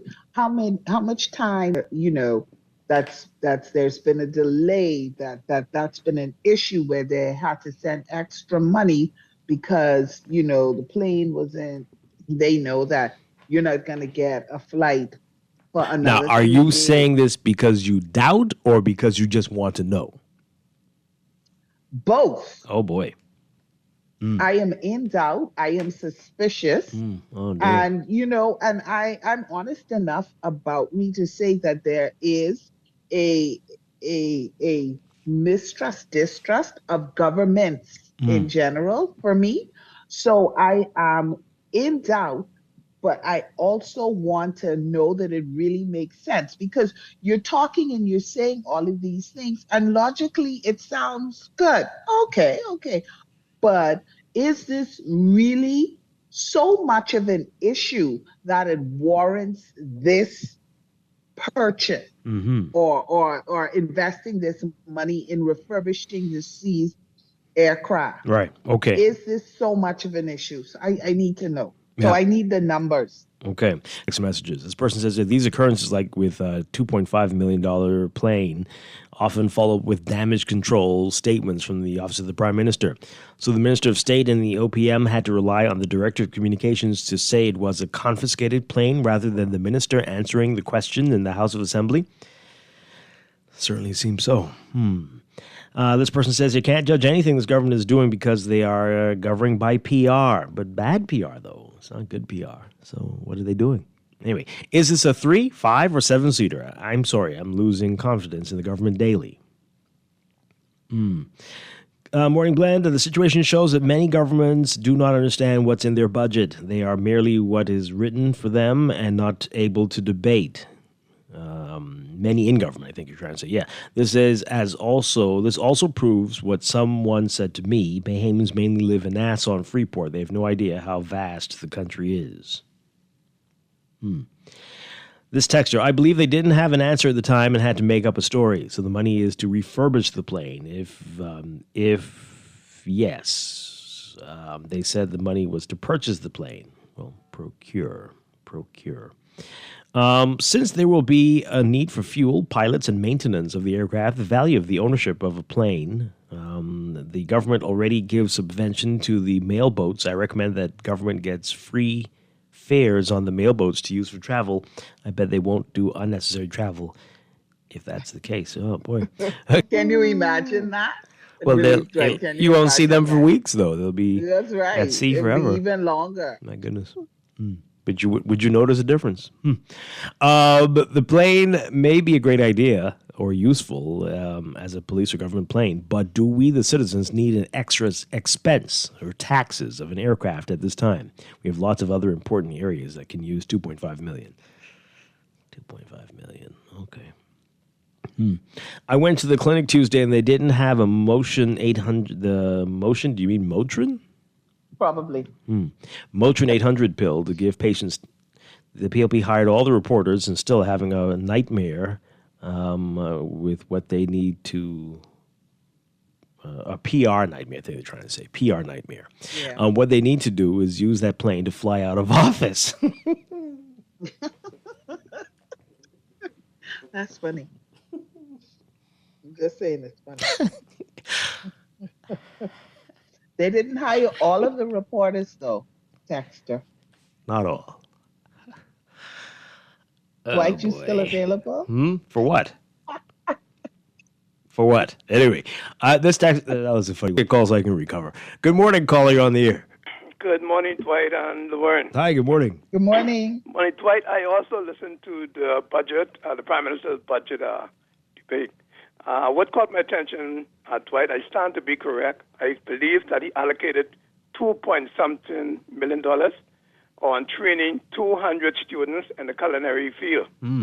Now, Dwight, first of all, I applaud the Prime Minister, Minister Glennis Hanna, and also Pierre Glover for attempting this initiative. However, Dwight, this is a program that was the vision of Sir Lyndon Finland more than 50 years ago. When the program was first designed, Dwight, it was designed for the college to train students and for the hotels to have students do internship. And the way that worked was each hotel that has 100 rooms will sponsor an apprentice based on the number of rooms. If you had 500 rooms, you would sponsor 5 apprentices. What we are saying, Dwight, if that $2.something billion is allocated to training those students as such, they will not reap the success unless there's practical training as in terms of internship at an establishment to go along with the theory. All right? They will not reap the benefit of that $2.something million. Mm-hmm. So we are you don't think there will be? The Prime Minister, if they can obviously consult persons, because this is a 50-year program. You, Dwight, on many and more than one occasion, you've heard me criticize former Prime Minister Hubert Ingram for shutting the program down. All right, so this is not a new program. But what we're saying is practical and theory goes hand in hand. Mm-hmm. And if them students are not learning through the way of internship, then that's a waste of time. Oh, boy. Okay? Okay. So I hope that they hear me, and I'm speaking passionately and seriously. All right. Thanks a lot, very Chef. Appreciate it. All right. A couple more messages as we go to the break. This person says, I'm not down with the purchase of the aircraft. Why not buy much-needed fire engines and ambulances for the family islands?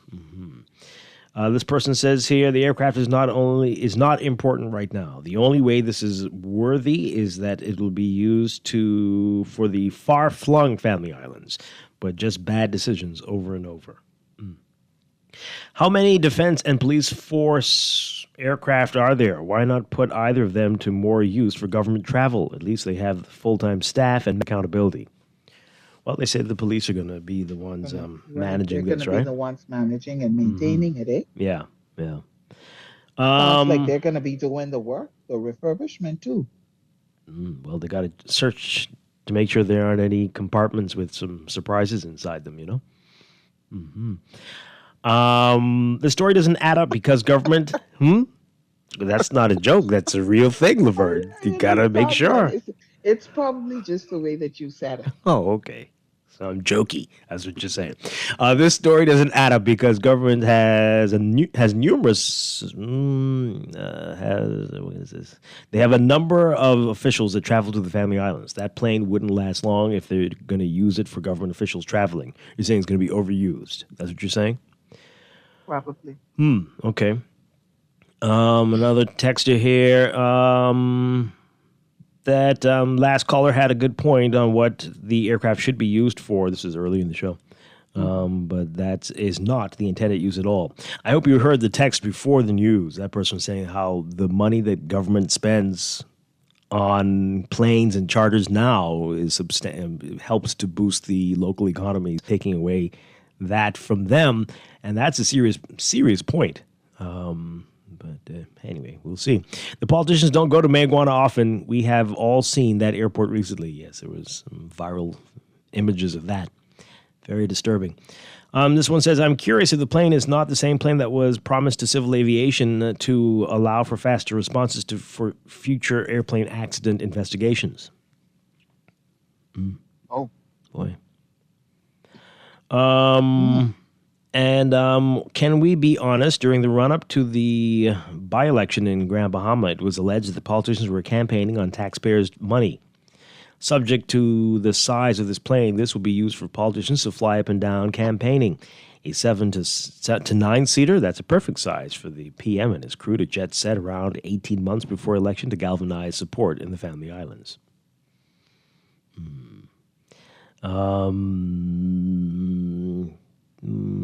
I don't know what this text is. It's not English, I don't think. I don't think the government really intends on actually buying a plane. That is a line item for, oh my Lord.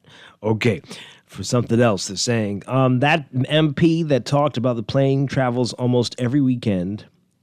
To some PLPs, they wonder what he does in government all day besides travel and party.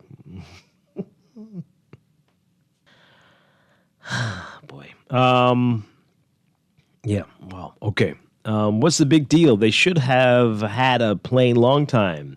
Pinling had a King Air during his time. We spend our time worrying about minute stuff. This person says that will be a big mistake. Government has a bad record of handling and maintaining what they have now. Oh my gosh. A helicopter that can be used to out wildfires is necessary. We don't need to buy an airplane. A rescue helicopter would be more usable in a hurricane, or useful, I think they meant to say useful, in hurricane situations. And this texter, please find out if flights on this plane by government ministers will be done consecutively or concurrently. Oh boy. Everybody's got jokes. Everybody's got jokes. One more call and then we're going to the break. Good morning, caller. You're on the air. Hi, Hi, good morning, Dwight. How are you? Doing well. Awesome. Dwight, one of your callers stated earlier in your first hour that the Bahamian people are wide awoke and that we are now. Well, I put it to you, sir, that the Bahamian people are dead, asleep, and snoring. Because, we're talking about aircraft, we're talking about cars that the government needs to function to build the Commonwealth of the Bahamas. We have private people whose sons and daughters own private aircraft. We have businessmen who own aircraft. We have pastors and stuff who own aircraft. We're talking about a government that runs a country. We're talking about a government that needs, these are essential things for a government to run. We want the government to empower us. We want the government to set things out for us and everything, but we don't want to give them the tools, the essential things that they need to do the work to build the country, to build the economy. And I just think we're living in the 21st century where the world has left us behind, and we're still sitting here snoring. I mean, come on, it's time for Bahamians to wake up and stop being petty about these things that is essential for the government to run. I mean, I just think it's crazy. Okay. All right. I hear you. Thank you very much. I think he said car. I'm not sure if that one is essential to running the country, but okay. But interesting points. But business owners and private citizens and their children flying on private planes, they're bought with taxpayers' dollars? We hope not. So Bahamian people have a right to question and want to understand what is happening, why it's happening, and whether or not it makes sense. That's okay. That's okay. We are not preventing the government in any way from getting the tools that they need to govern this country. As a matter of fact, they get the tools whether we're in agreement with it or not. Mm-hmm. We're typically discussing things after the fact. So it isn't as if they're coming to us and we're tying their hands. No, sir. No, sir. I'm sorry. That does not happen here in this country. What happens is it's news after the fact in a lot of cases. Yeah. We're playing catch up with what they've already done and made and the decisions that they've already made on our behalf. So if we're running behind, if we are behind, it isn't because the people are somehow preventing the government from doing what it needs to do. Great points. The phone lines are lit up, but we've got to go. We've got to take a break. This is Morning Blend on Guardian Radio 96.9. Stay with us.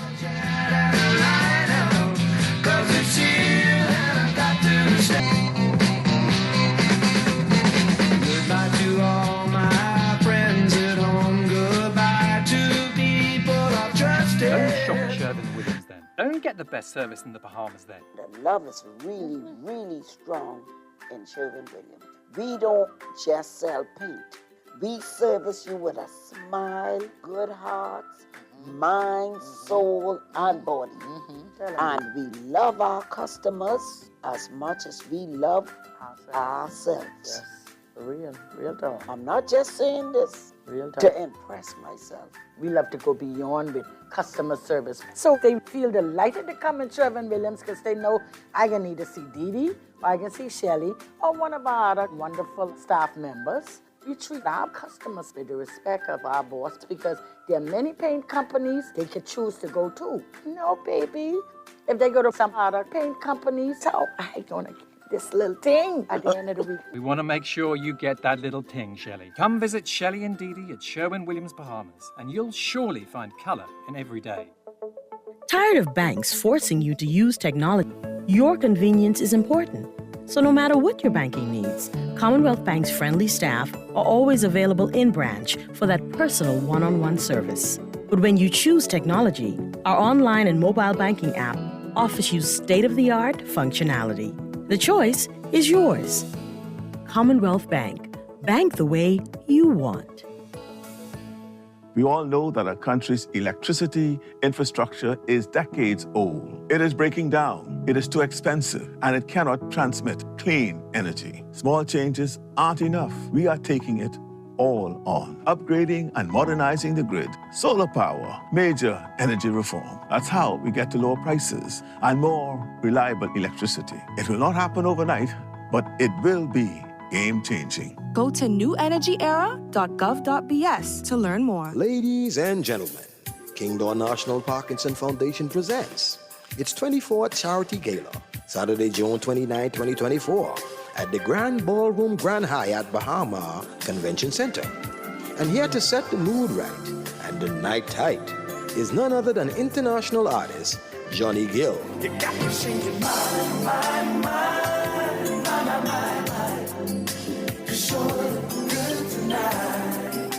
Also the Defense Force Band and the Rhythm Band. You can purchase your tickets at Carey's Fabric on Mackey Street or Signature Styles Marathon Road. Cocktails at 6:45 p.m. and dinner at 7:45 p.m. And then you can have your fill of Johnny Gill. God has blessed me. Let's get the mood right. Turn on your Attention all Dunkin' lovers. Are you ready to fly away this summer? Dunkin' has an irresistible offer just for you. During the month of June, every purchase of a dozen donuts at Dunkin' enters you for a chance to win big in the Father's Day Flyaway. 2 lucky winners will jet off on Bahamas Air with round-trip tickets to any Bahamas Air destination. Dads flying on Bahamas Air on Father's Day receive a special Dunkin' treat. Visit Dunkin' today and enter to win in the Father's Day Flyaway. The Bahamas flies on Dunkin'. Now let me see now. 326 ETIC. Hello?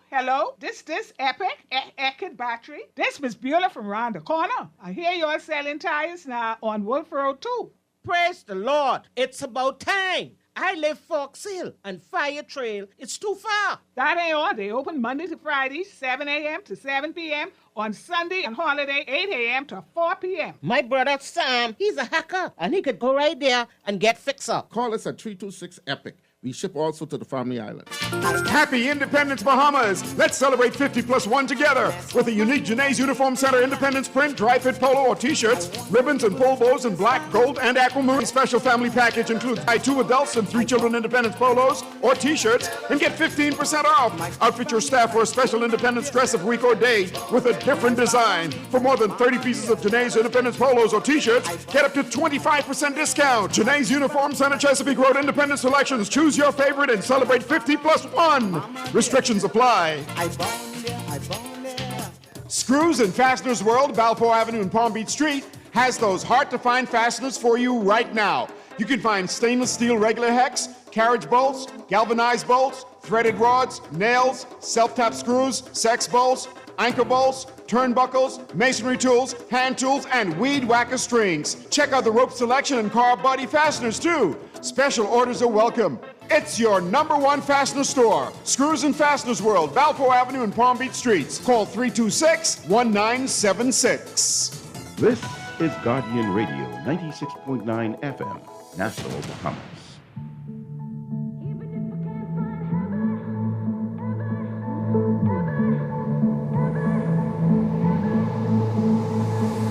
Hands, put your empty hands in mine.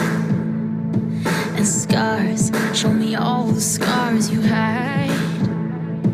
And hey, if your wings are broken, please take mine so yours can open too. 'Cause I'm gonna stand by you.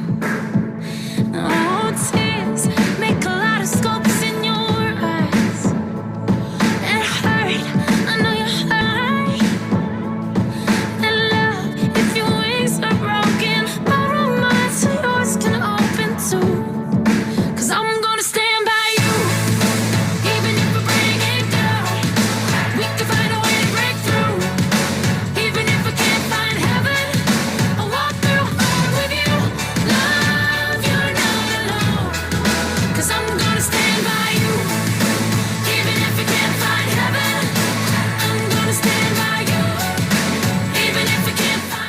We're back here with Morning Blend on Guardian Radio 96.9. Dwight Strachan along with Laverne Gardner. Changing gears now, talking about Parkinson's disease.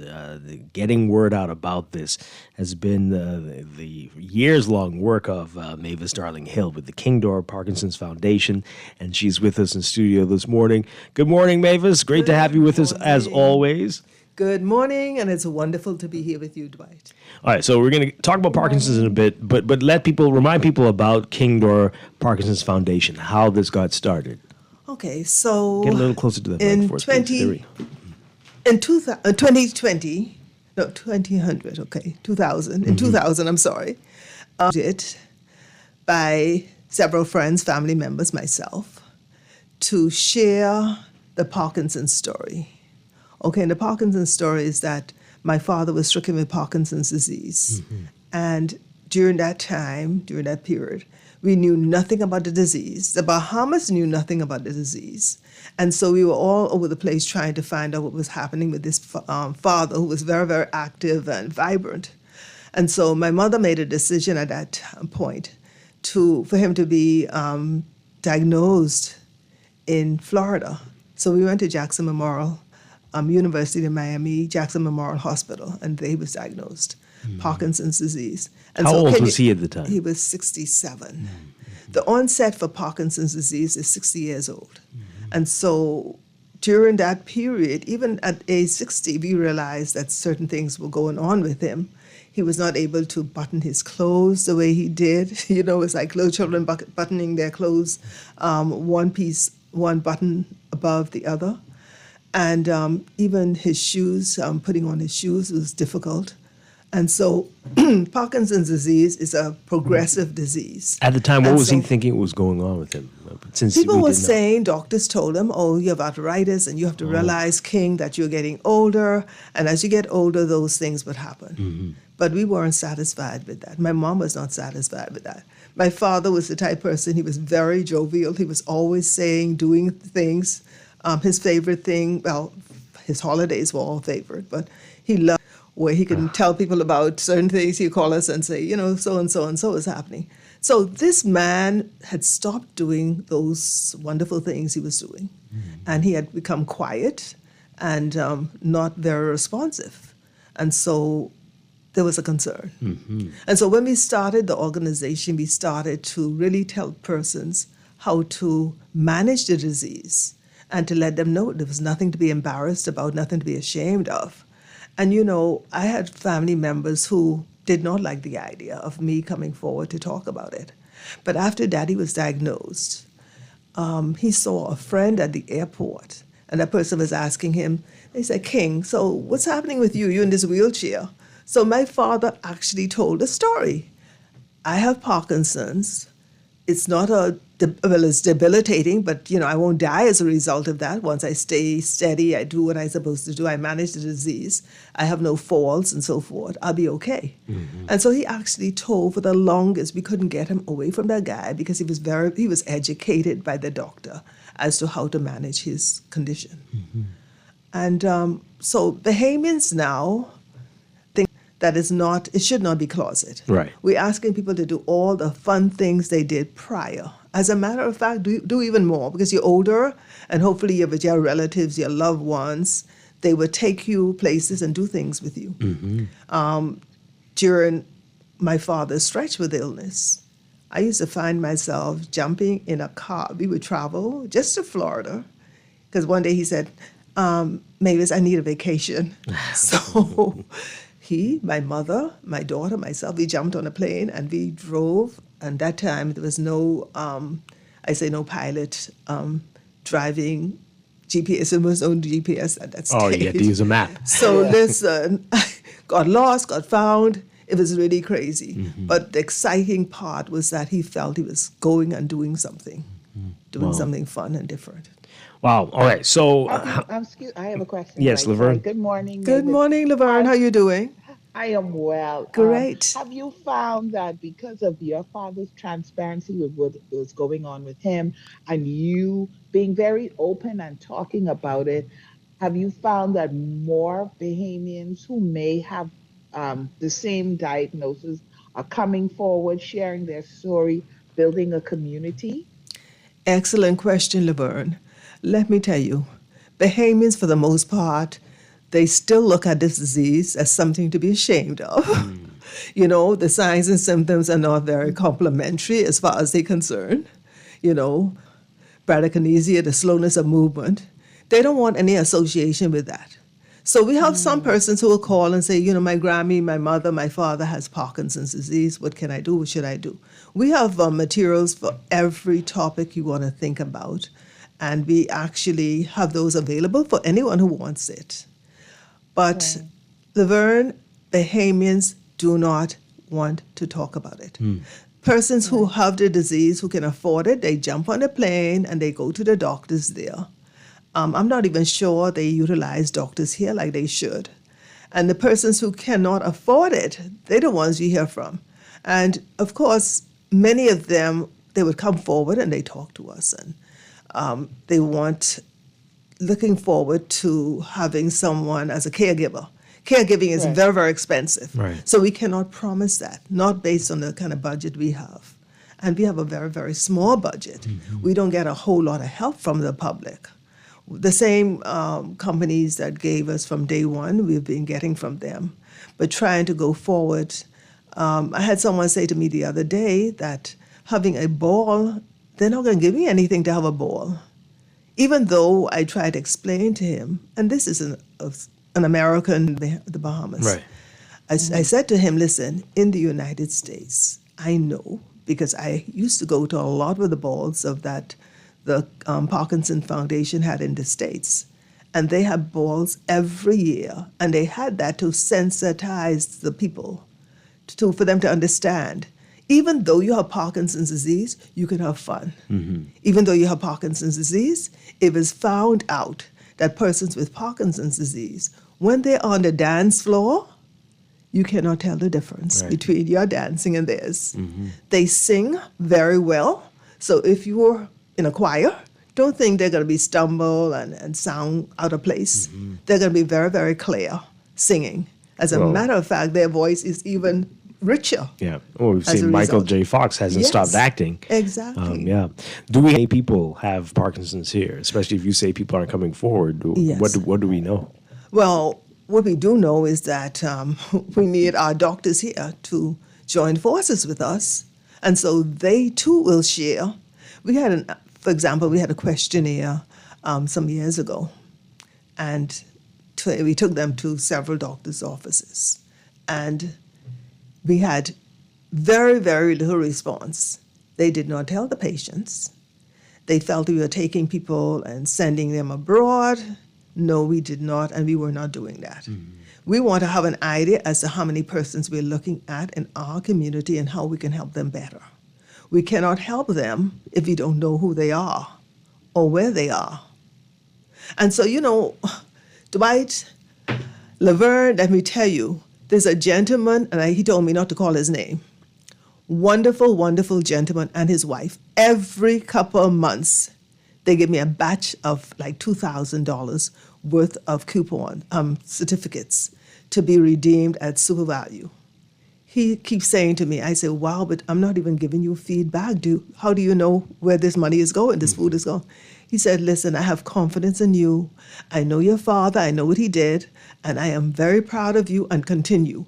Every so often he sees me, he gives me money for the organization. He said, you know, Mavis, I'm not going to come to any ball. I don't like balls. But as much and as long as you decide you're going to do what you're doing, I will definitely be there for you.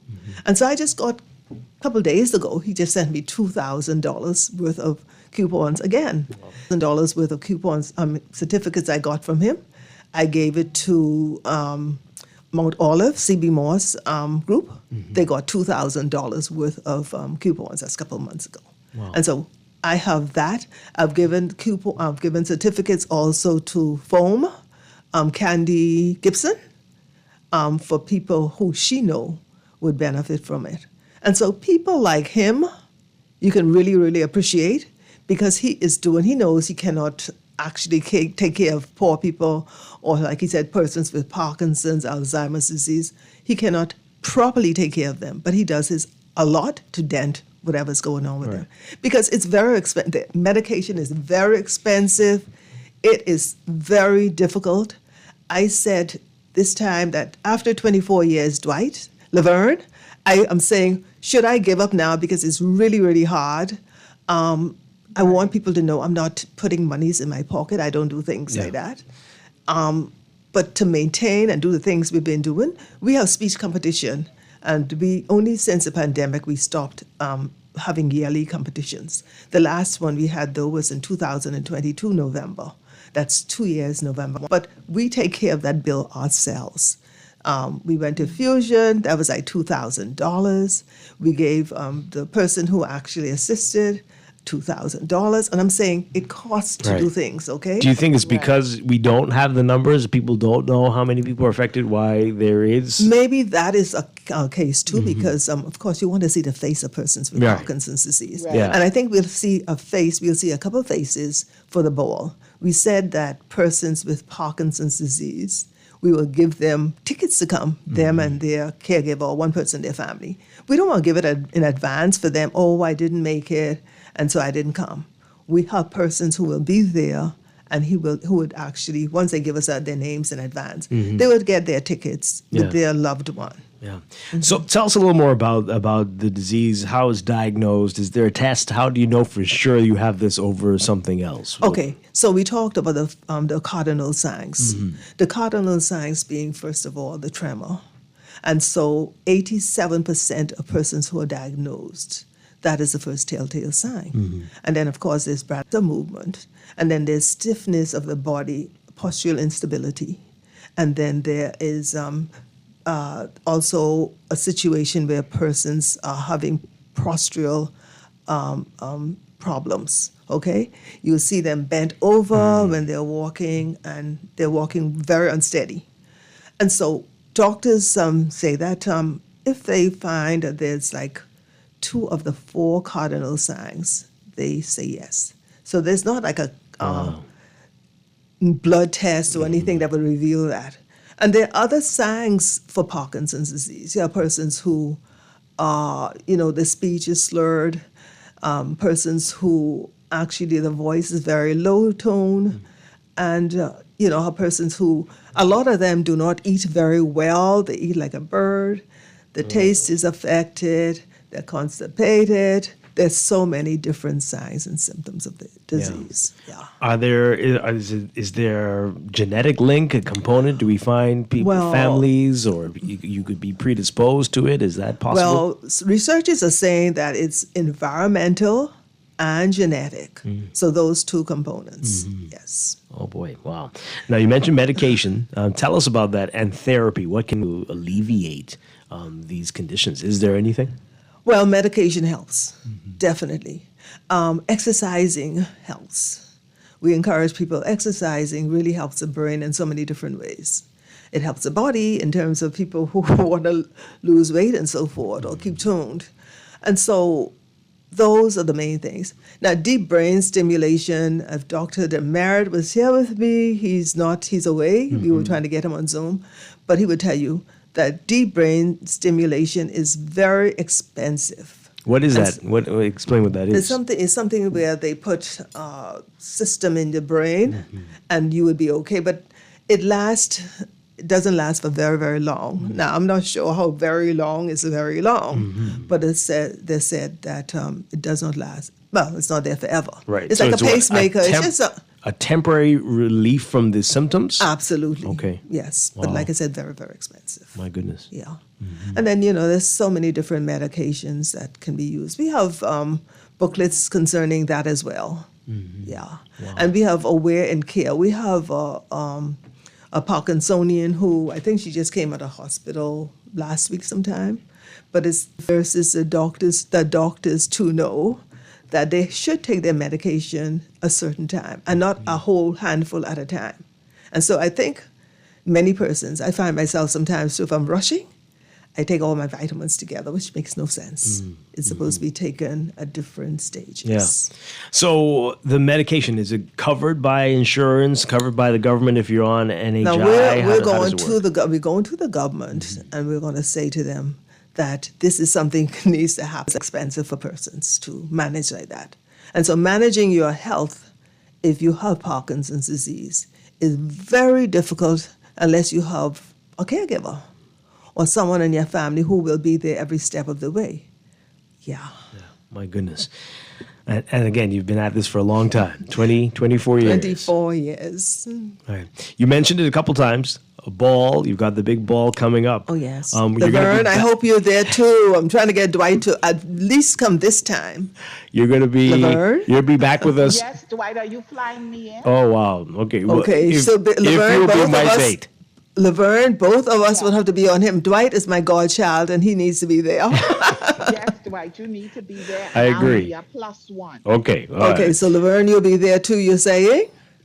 We'll talk about this off. date? We'll talk about this off here. The Next, 20th. not Saturday, coming Okay, next week Saturday. next week right? Saturday, You're going to the be 29th. back to give us all the details about it and we're next hoping week. Johnny will be giving We're a hearing message the ads. to Johnny Yes, Gill will be yes. the special guest Yes, performer. Yes, So that is going to be very exciting. very exciting. And- now, Jerome asked me to. Said he loves Johnny. This is Yes. Jerome Sawyer. Okay. Yeah. Yeah, he's got a lot. Johnny Gill's got a lot of fans, I'm sure. Yes, so that's going to be big. yes, So we'll have you back next week. I think Monday we're going to be Monday back is to going talk to be- all about the ball Yes. and what people can expect. Yes. So we're looking forward to that. Yes. But if people want to help the King Door Parkinson's Foundation, how can they reach you? What do they need to know? Okay, so of course we have a post office box, N1463, and my cell number is 477-3782. And we're not only talking about financial help. We're talking about persons who want to work, not who want to be there for just the ball. I have some persons who, just like a couple of weeks before the ball, they want to be a part and really can't do very much then. We want people who are going to work prior to the ball, help us with the speech competition, help us when we have the caregivers workshop, that kind of thing. Yeah. Yeah. All right. Give your number again. 477-3782. Okay.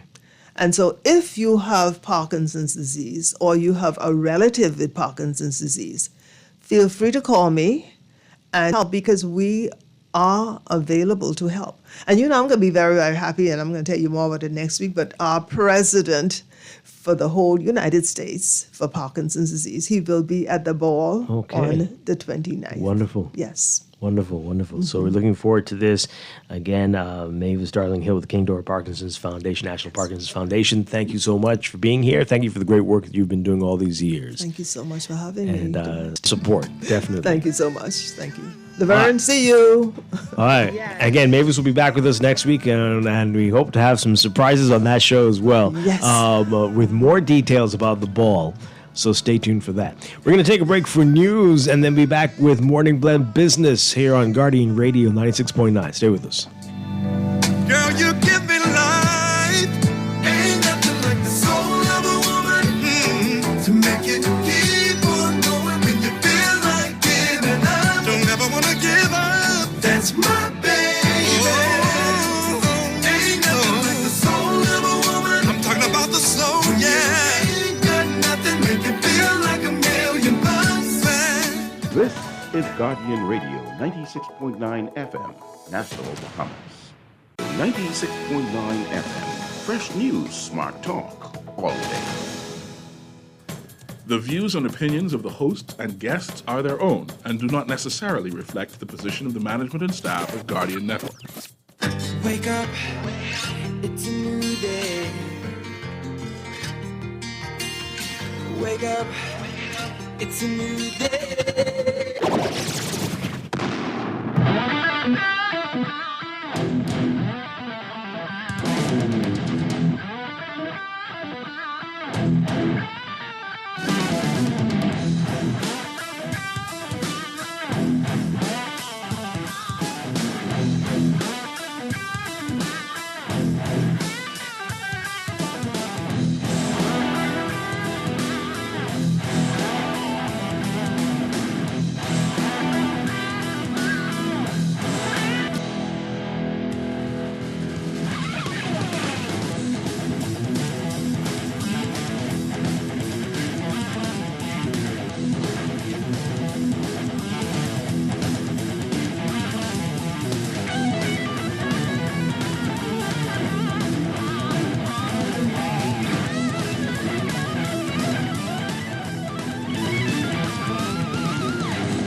Good morning and welcome to Morning Blend Business on this Thursday, June 20th, 2024. Welcome back to our Morning Blend listeners. Once again, I'm Dwight Strachan along with Laverne Gardner.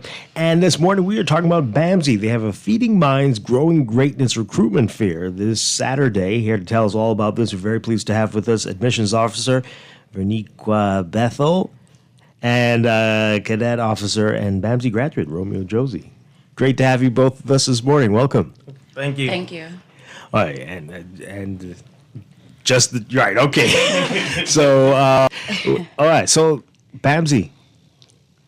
Tell us about BAMSI before we get into the fair this weekend. Tell us about BAMSI. How things are going with BAMSI these days. What you all are up to at this time. Well, Roman? As you know, Get a little closer to that mic for us. Okay. Sorry. Thank you for having us here this morning. So BAMSI, the Bahamas Agriculture Marine Science Institute, what we do there is, like our theme says, we grow minds and feed greatness. We're growing greatness and feeding minds. With BAMSI right now, we're doing a number of initiatives, one of them being the BAMSI Cadet Program, which I'm in charge of. And we're still ironing some kinks out in it, but we're going to try and get into all of the high schools and try and deal with all of the persons who we want to feed into BAMSI as well. Right now, we are also, for after COVID, which is very good, we're going to have face-to-face. We're still going to be a hybrid, we're still going to have hybrid learning where you do virtual and face-to-face, but we're excited about the fact that we're going to be face-to-face on campus in Andros with the students there. So that's why we want to go out and get as much as we can, because agriculture is important to this country. We need it. We need it to happen, as well as the marine science aspect of it. We need more Bahamians in that field to get the industry growing. And Okay, so draw a picture for us. So tell us, paint it for us. What's happening right now? What's going on in Andros? What are you all growing? Are you in the middle of the term, semester? Explain to us how it works exactly. Okay, so right now what's happening in Andros, we're focusing on getting the tutorial farm up and running at this point, making sure that we can bring back all those bananas and stuff all those things that everybody used to like, the papayas and everything. And right now, the campus, we should be moving into the buildings that everybody has been seeing and everybody has been talking about. Also, as far as the recruitment is going on, we've been going to different establishments.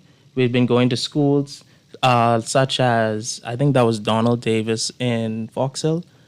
And we set up with places like LW Young in Fox Hill. LW Young, Okay. sorry. And we've set up there, and we've had a number of students who were interested, though they were young, because that was like, they end at 9th grade. Right. Though they were young, we were trying to recruit them for our summer camps that we usually have. We also have one that should be going on in Andros as well. I think that would be the beginning of July. Yes. So it's called Seeds, and we get the young children involved. No pun intended. But yeah, I think BAMSI is doing a lot of good things, a lot of great things, especially as far as recruitment is concerned, because we want to get them young. Right. So are there crops that are still Yes, growing? there are. Matter Tell of us fact, about we that. got watermelons. Okay. Eggs, of course, they go like crazy. We had some cabbages, but I think the season is kind of dwindling down for them. And we also had, I think, a lot of coconuts, of course. They also have a lot of okra and a number of fruit of crops, especially a number of vegetables. Sorry, especially. The fruits are coming along steadily. Like I said, we're just getting back into the bananas. We're supposed to be getting into some strawberries soon. Stay tuned to that. Wow. But for sure, in terms of fruits, coconuts are taking over, and as well as watermelons are taking over. So you can find those now. You could find those now. And this is still on East Bay where you can go and get them? East Bay, yes. Okay. Exciting times. All right. So let's talk about Saturday and what's going to be happening this fair. Is this the first time you're doing this, or how often do you do this? Well, good morning, Bahamas. Tilt that Closer. mic up just a little, yeah. Pull That's the whole fine. thing. Yeah. All right. Well, okay, like this too. There we go. All right. Good morning, Bahamas. Good morning, Dwight Strachan. As it relates to the event that's happening on June 22nd, this is our first big recruitment as such. We always do recruitments to schools and other places that we're invited to. But on a large scale, this is... How important is this? This is extremely important. It's extremely important. It's important because though we go into the schools, as I would have stated, a lot of students, their parents are not there with them. And then they sign up and then it's like, oh yeah, I want to go to BAMSI. And then their parents have other reasons as to why they should not. But it's important for the parent to come with the student that has interest. It's important for them to come to understand, because at this event, we would have the registrar's office, the admissions team would be there. We will also have our student affairs. So you get hands-on. We have the answers to all the questions that you may have. And we will let you know how important it is to be at BAMSI, to let you know why BAMSI and why it's best at BAMSI. Yeah. I'm really curious. So what are the parents saying? Like, so a lot of parents, a lot of people look at BAMSI. When they see BAMSI on the TV or hear about it, it's always... a farm, they gather it as a farm school, or like, oh, they just grow crops. So a lot of parents don't know that we actually have an institute. So it's like, BAMSI, what are you going to do at BAMSI? Like, what are their offerings? And then those that may know, they think that we're just limited. That's not the case. So we have a slate of courses when it comes to our associate degree programs. We have short courses as well. Associate degree program. Yes, sir. Okay. And we also provide short courses as well for not only students, but persons like yourself. Right. Maybe your parents. Want to grow some stuff. Yes, sir. So, good Laverne? morning, everybody. Could you share a little bit? Because sometimes I think, too, they're wondering, okay, from BAMSI, where can I go with that if I got an associate degree? Maybe share some career avenues that they could build on. Because like you said, they think, oh, they're just going there to farm. And it's so much more than that. Okay. Morning, Laverne. Morning. BAMSI we are affiliated with top universities in the U.S. and China. Just to name a few, we have the China University, we have the University of the Ozarks, Central State, Nova. So once you're done with BAMSI, and our credits are transferable, So you come to BAMSI, you do your 2-year degree course. Once you're done and you're like, you know what, I want to go to Central State, I want to get my bachelor's, or University of the Ozark, and I want to do my bachelor's, your credits are transferable, which takes you down to year 2. So, bachelor's are 4 years. Associates are 2-year degree programs. So once you get into that year of University of the Ozark, just to say, you come down to year 2, which means within 4 years, you would have received your bachelor's and associate's degree. Right. So we're not just limited to, you come to BAMSI, that's it, you get your associates. No. We also have persons that work abroad. We have persons that, like you, that work at Atlanta's Animal Clinic, Dolphin Encounters. There are so many different opportunities once they're completed. You can even work at BAMSI. So there are so many different career opportunities. Once completed, it does not stop there. What are the associate degree programs in? So with the associate's degree, we have agriculture, aquaculture, agribusiness, marine science, business management, environmental science, art and environmental science. And also we have our applied degree programs, which is general agriculture, agronomy, animal science. And I don't think I mentioned that we are also NACOB approved. Oh, okay. Wow. So we got somebody asking, what's your current enrollment? What is it? Yeah. In terms of numbers? Right now we're at 60. Okay. But we're getting the numbers in. So it could be more by the time as I reach back to the office. It should be. It should be more. It should be. Romeo, tell us about your experience as a BAMSI graduate, and now you are working at BAMSI. What was that like? And let's talk about it. Oh, it was surreal. When I went to COB at first to do associates in agriculture, and I didn't fare too well at COB. But I was able to go to BAMSI in 2014 when they opened up in Andros. And when I went there, I've never been to the island of Andros, first of all. It was different coming from Nassau. But then when I went there, it felt right, you know what I mean? Because I wanted to do agriculture ever since I was in high school. Wow. And there was no institution in the Bahamas that really pushed agriculture in terms of education. So when I went there and I saw the farm and I saw the fields and we were outside, our class was outdoors. You know, in science, soil science, That's outdoors. excellent. We went inside. We married the art and the science of agriculture. We got to see actual farmers. It felt like where I was supposed to be. And then I also, in terms of the marine science students, they could say the same thing, being able to go out in the boats and being able to go and do some tagging, do some exercise in the marine science area. Like she said, we have a lot of graduates that went to various places, like Coral Vita, I think, in Grand Bahama, and they're working there. I went off to the University of the Ozarks after I graduated from BAMSI in 2016. And when I went there, all my credits were transferred. I was able to do environmental studies. I didn't have to stick within the agricultural field. And I added sustainable agriculture as a minor along with political science. But at the end of the day, I was able to expand.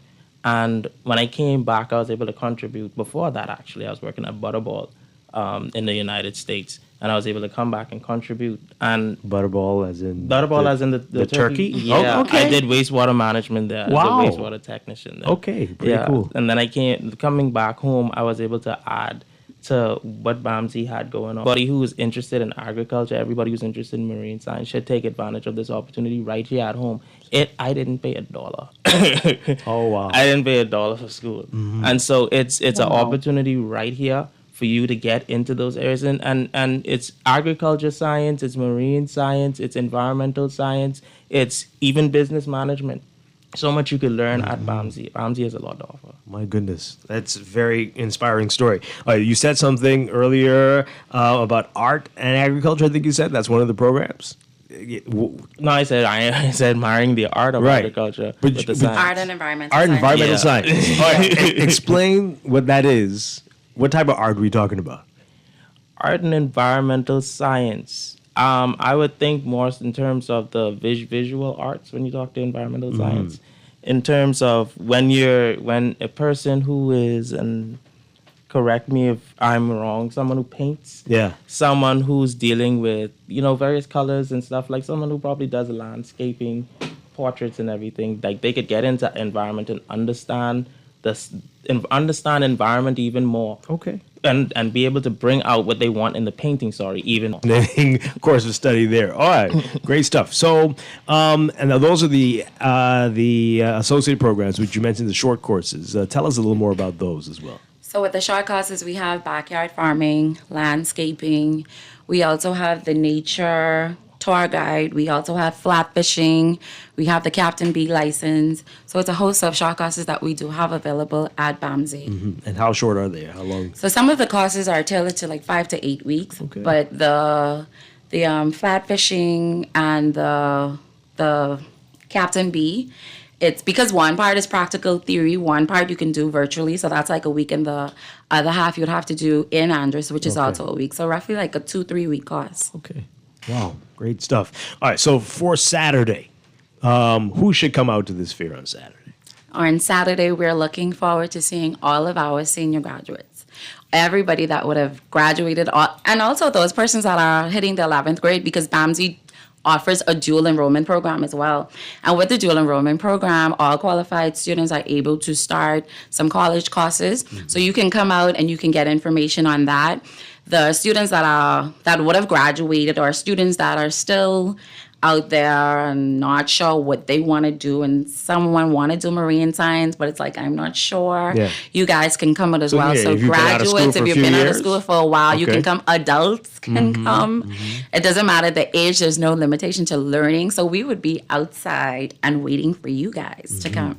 What do they need to bring? Anything? So once you come, we're going to have you can bring with you your NIB, if you have your transcripts or BGCSE results with you, your passport, those sorts of things you can bring with you, and you can just pay. Well, you can sign up, pay, and stay on spot. What are they paying for, and how much? You're paying a $30 application fee. And then once you would have paid your $30 application fee, there would be an administrative assistant that can help you fill out your application. Then we would scan your documents. Your dashboard is created. And then you would also be given a checklist. So in the event that you may not have something is expired, and you're like, you know what, I know I'm supposed to bring something back, but I'm not sure. We'll have a checklist printed out for you, which is a guideline when it comes to submitting documents.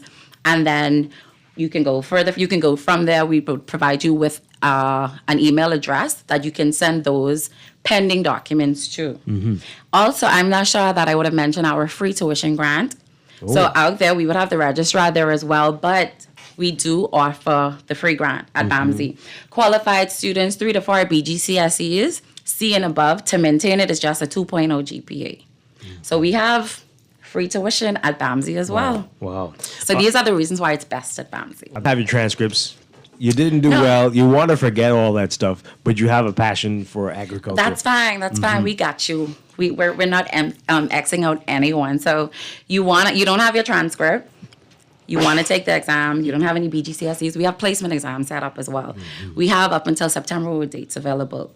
Right now, if you're interested and you're listening, you can call in. We have an exam going on for the 30th of June, math and English. Once you pay your $30 application fee, you let the officer know, hey, I'm interested. They direct you to filling out your application if you haven't done so as yet.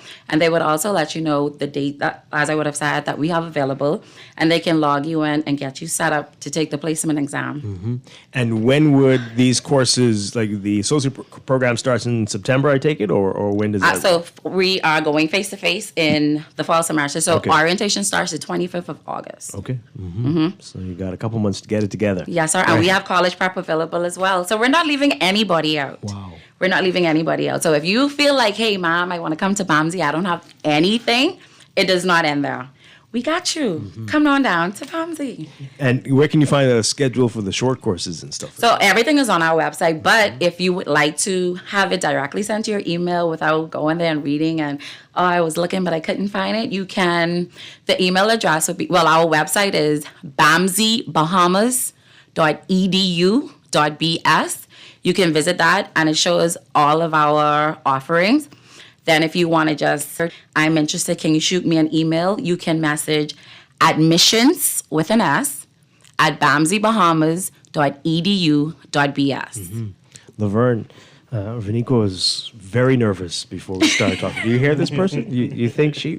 Anyway. No he's way. Playing cute. That's No what it way. is. That's what it is. That's right. And the more she spoke, the better it was. Yeah, I So don't understand. Keep talking. Thank you. All right, so and you're doing a great job. Thank you so much. Folks, if you have any... I'm actually on the website. Because Okay, good. So, Wonderful. If you have questions for Romeo and Veronique, give us a call, please. 323-6232. 325-4316. 325-4259. Call us toll free, 242-300-5720. All right, so Romeo, you said that you were at another institution before and things didn't go so well there. What if you are at, let's say, a UB right now and you decide like, hey, I want to get into agriculture or environmental studies. Can you transfer? How does that work? Will the credits transfer too, or what's the process there? Yes, your credits can transfer to BAMSI. Don't think about it too long. BAMSI is the right choice. BAMSI is probably it is the only institution that can actually teach you about Bahamian agriculture if you have an interest in farming in the Commonwealth of the Bahamas. And it still can teach you about farming abroad. Like I said, it's here, right at home. And in terms of marine scientists, I think if it's not one of a few institutions, I think it's the only institution that has marine and agriculture together. Wow. The beauty of BAMSI as well is that it shows you the effect that the agriculture can have on the marine life, and vice versa. And a lot of principles apply to both areas, both disciplines. And so if you're at UB and you want to get into agriculture, nothing on UB. Just say it. BAMSI is the place you want to go to if you want to get specifically into your place of study and get through it quick, because how college can be. Sometimes it feels like it's going on forever and ever. Yeah. But once you start hitting those major courses that you're interested in, it'll feel like no time at all. Yeah. Wow. So you say you have about 60 now. How many can you accommodate at BAMSI? What's the upper enrollment? Give or take 500. Oh, man. Oh, definitely. So we need to get a whole lot more people in there. Yes. Yeah. Asking on our text line, you can text us as well, 422-4796. Is there an age limit? Can you be too old to go to BAMSI? No, ma'am. No, sir. Okay. Come on down. No come grow with us. right? No excuses. Yeah. Wow. There's no limitation on learning. Okay. Wonderful stuff. Remind folks about Saturday, what's going to be happening. Where is this going to be, and the time? So Saturday, 10 to 5. Saturday, June 22nd. 10 to 5, Center Court at the Mall at Marathon. So we're going to be outside. Come grow with us, guys. Like, I know you're listening. You may be very hesitant or probably was in the past. But as Mr. Josie would have said, don't take too long. Come grow with us. Yeah, I think a lot of people just. Are you considering maybe doing the same kind of pop-up maybe in Grand Bahama? We have as well. We've been Grand Bahama about 3 times, I think, this year. Mm-hmm. So we wherever, if anybody call and say, hey, we're having this and we're having that, we try to go to every, show up. Right, just so that we can get it out there to get persons to know that BAMSI is not just a place that grows crops. Mm-hmm. We have an institute, and just to offer all the goodies, all the goodness that's happening at BAMSI. Yeah. You know, so. All right, so if you are like Laverne in Grand Bahama right now, can't come on Saturday, but you want to sign up, what should you do? You can call in, you can email, you can visit the website, because the website is where you would go and fill out your application. So I can repeat the website's address, which is bamsibahamas.edu.bs. Once you get on that, you're able to pay as well as you're able to fill out your application. The email address for the admissions team is admissions with an S at bamsibahamas.edu.bs. Or you can call 356-6580. Okay, wonderful. One more time about Saturday, what people need to remember and bring if they're coming. So if you're coming out to sign up, you can bring your passport, NIB, transcript if you have it, BGCSE results if you have it. But if you don't, that does not stop you. Like I said, we would have a requirement checklist printed out. So if you bring either or maybe you came there with nothing, you can still fill out your application. We will give you a checklist and also an email address that you are able to send those pending documents to. Okay. So just come outside, bring your wallet, bring that $30. We sign you up on the spot. We can fill out your application on the spot. If you have no BGCSEs, none of those things, no hesitation. We got you. We have college free tuition. Yeah, that's important. Yeah, my goodness. It's the Feeding Minds Growing Greatness Recruitment Fair this Saturday, 10 a.m. to 5 p.m. at the Mall Marathon Center Court. For Nico Bethel and Romeo Josie, thank you both for being here this morning. Really appreciate it. Thank you for having us. Thank you. All right. We're going to take a break and be back to wrap things up. This is Morning Blend Business on Guardian Radio 96.9.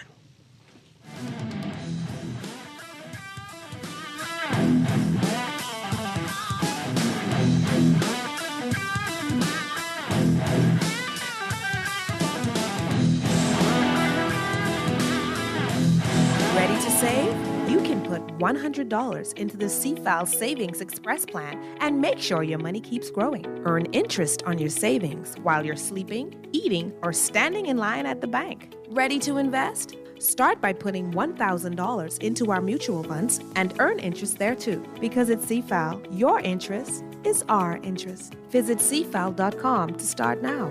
CFAL, growing wealth for future generations of Bahamians. We all know that our country's electricity infrastructure is decades old. It is breaking down and it cannot transmit clean energy. Small changes aren't enough. We are taking it all on. Upgrading and modernizing the grid. Solar power. Major energy reform. That's how we get to lower prices and more reliable electricity. It will not happen overnight, but it will be game-changing. Go to newenergyera.gov.bs to learn more. All those loans I had were so overwhelming. Fidelity's debt consolidation loan combined all my loan payments into one easy payment with a built-in savings plan that pays me unbeatable interest. It's time to make that move to Fidelity. Call 356-7764. Fidelity, we're good for you. You try to rest, but roll with the best. For all your printing needs, there ain't no one better, no. For posters and banners, magazines and flyers. For window decals, greeting cards and newsletters. No job too big and there's no job too small. You name it, we can print it. Just give us a call. Let Print Masters bring your masterpiece to life. Located in the Nassau Guardian Building, telephone 30223. Interest on your savings at the bank? With as little as $100, you can start earning interest on your money while you're sleeping, eating, or standing in line at the bank with the CFAL Savings Express Plan. Ready to invest? Start by putting $1,000 into our mutual funds and earn interest there too. Because at CFAL, your interest is our interest. Visit cfal.com to start now. CFAL, growing wealth for future generations of Bahamians.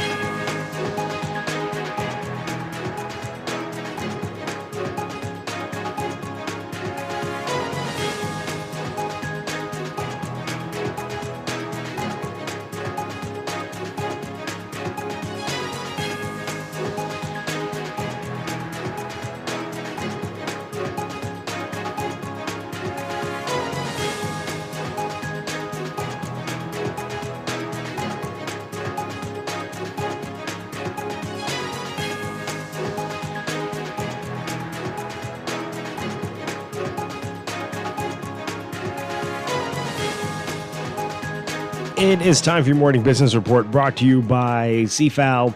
Economic Affairs Minister Michael Halkitis assuring that the financial priority in regard to the country's economic growth for the foreseeable future.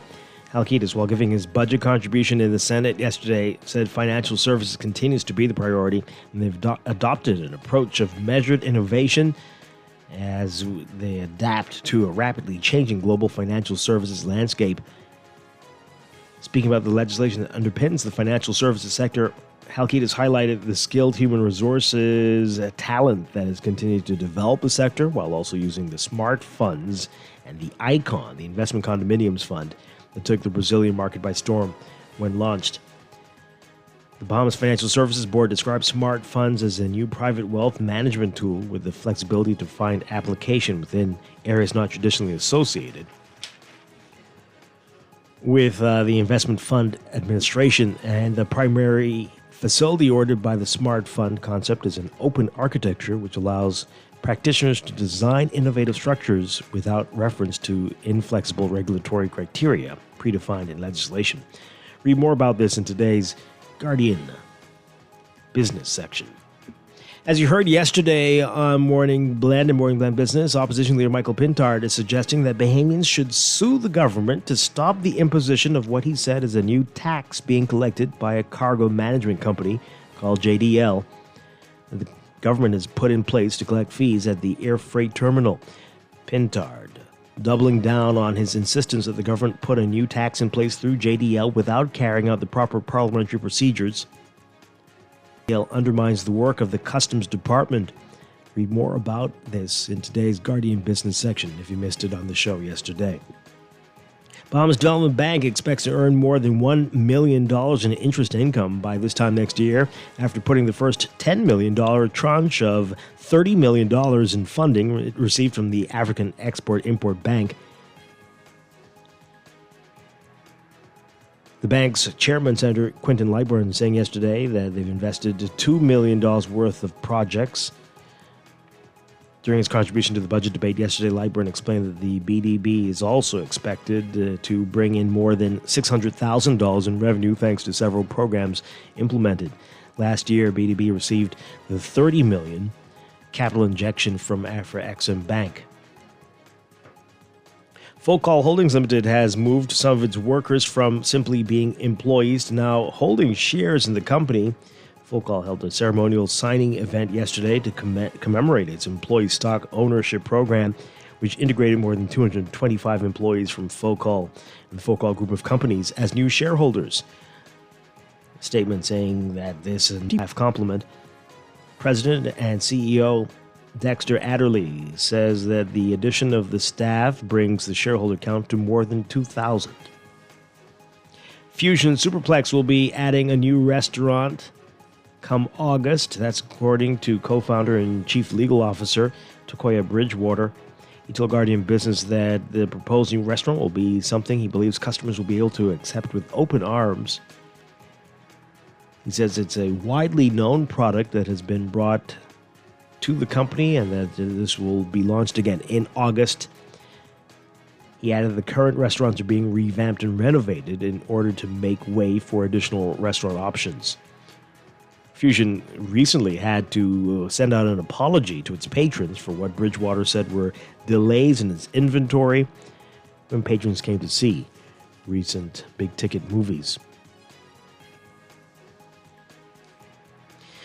Overseas, the Bank of England today keeping its main interest rate at a 16-year high of 5.25%, even though inflation has fallen to its target of 2%, with several policymakers warning another bout of price rises. 7 of the 9 members of the bank's monetary policy committee voted for no change, while 2 backed a rate cut. The vote was consistent with that seen at the bank's main meeting last month. Interest rates have been unchanged since August after a series of hikes. It was clear in the statement accompanying the decision that there was a divergence of opinion over the outlook for inflation, with some clearly concerned over still high price rises in the services sector, the primary motor of the British economy. French President Emmanuel Macron is joining several African leaders to kick off a planned $1 billion project to accelerate the rollout of vaccines in Africa after the coronavirus pandemic exposed gaping inequalities in access to them. The launch of the African Vaccine Manufacturing Accelerator, which will provide financial incentives to vaccine manufacturers, offering a monetary and a momentary break for Macron from domestic political concerns as legislative elections loom on June 30th and July 7th.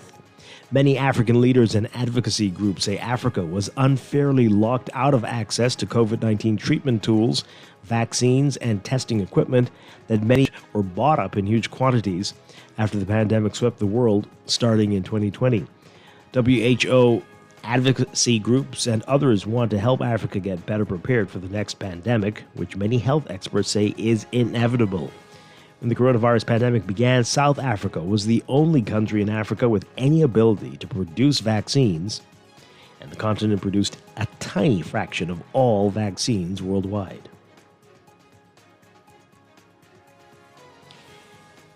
And one of the founders of OpenAI, who was involved in a failed effort to push out CEO Sam Altman, says he's starting a safety-focused artificial intelligence company. Ilya Sutskever, a respected AI researcher who left the ChatGPT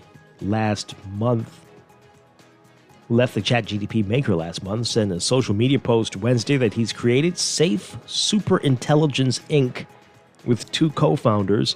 The company's only goal and focus is safely developing superintelligence, a reference to AI systems that are smarter than humans. The company vowed not to be distracted by management overhead or product cycles, and under its business work on safety and security, making sure it's insulated from the short-term commercial pressures.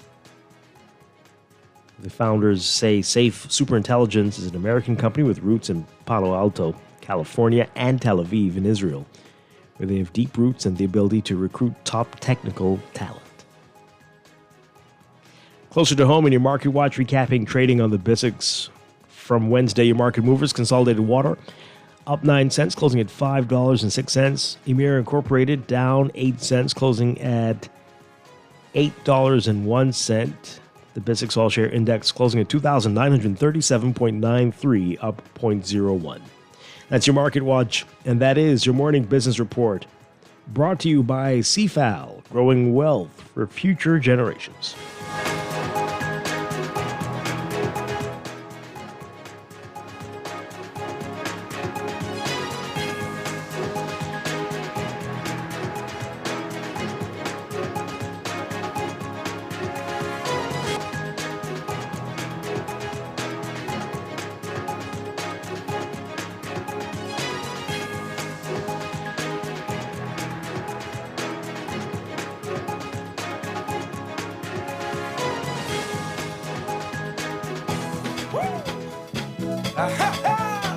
Come on.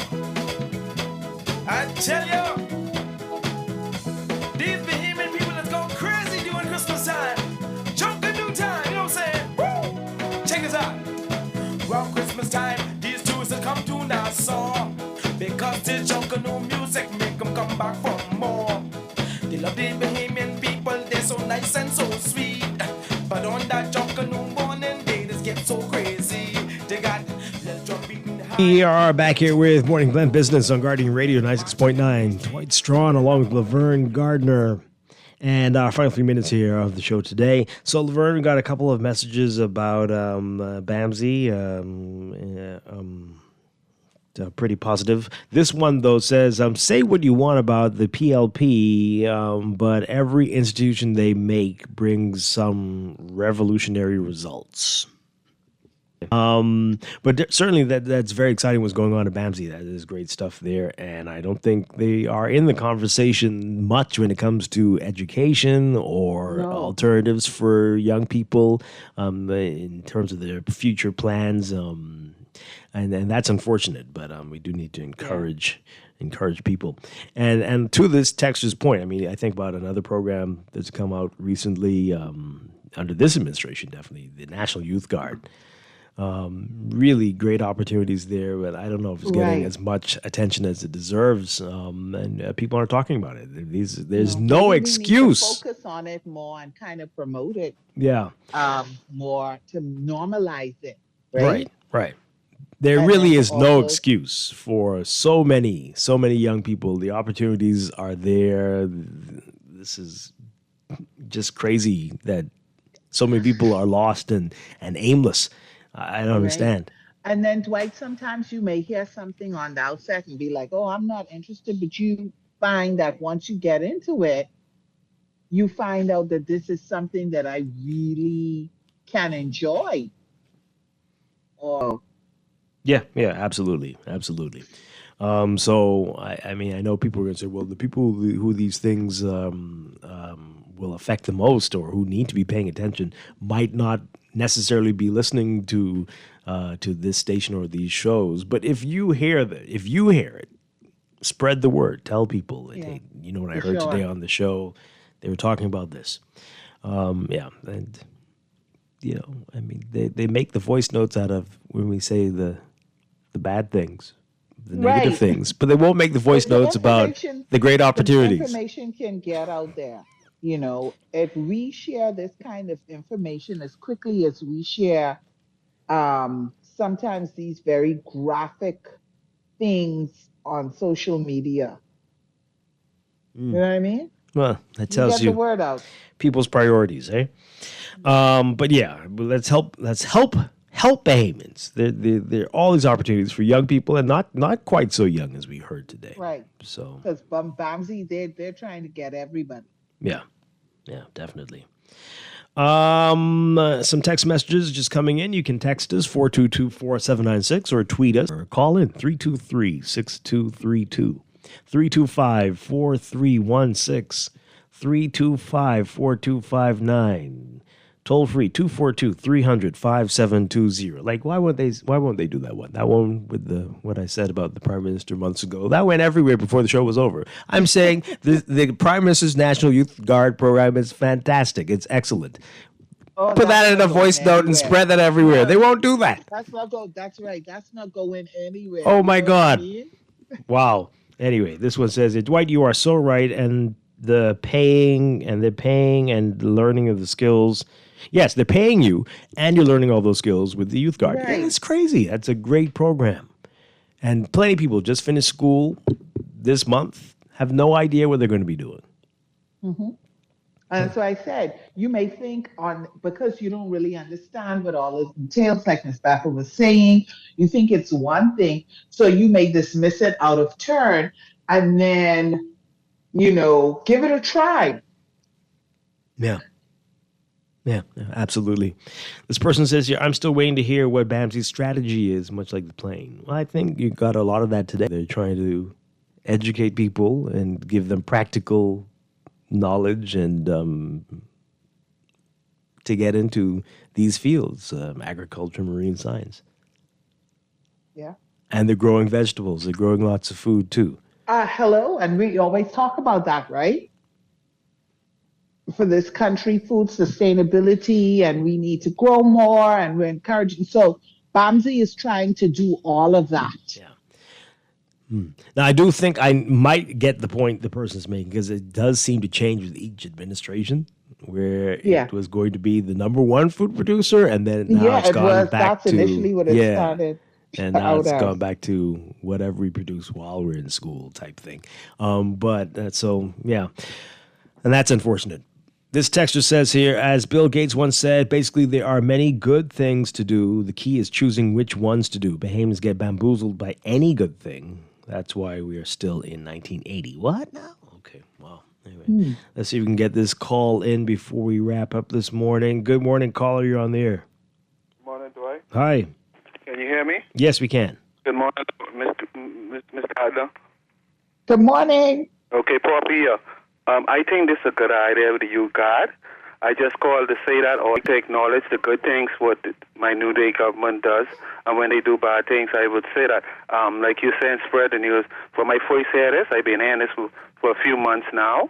And I've been spreading it on other radio stations that I think is a good idea. I know the full details, I ain't sure, but everything I hear about it and what I hear they trying to do, I say, like how we have hurricanes and other things, you might know and use them or train them to be able to deal with these things. But when I hear that youth guard, I start thinking about National Guard and youth service and stuff like that, and it might be different, and I might know the full details. Like the reason they give for the plane, I think it's a good reason. I was on the fence like you too.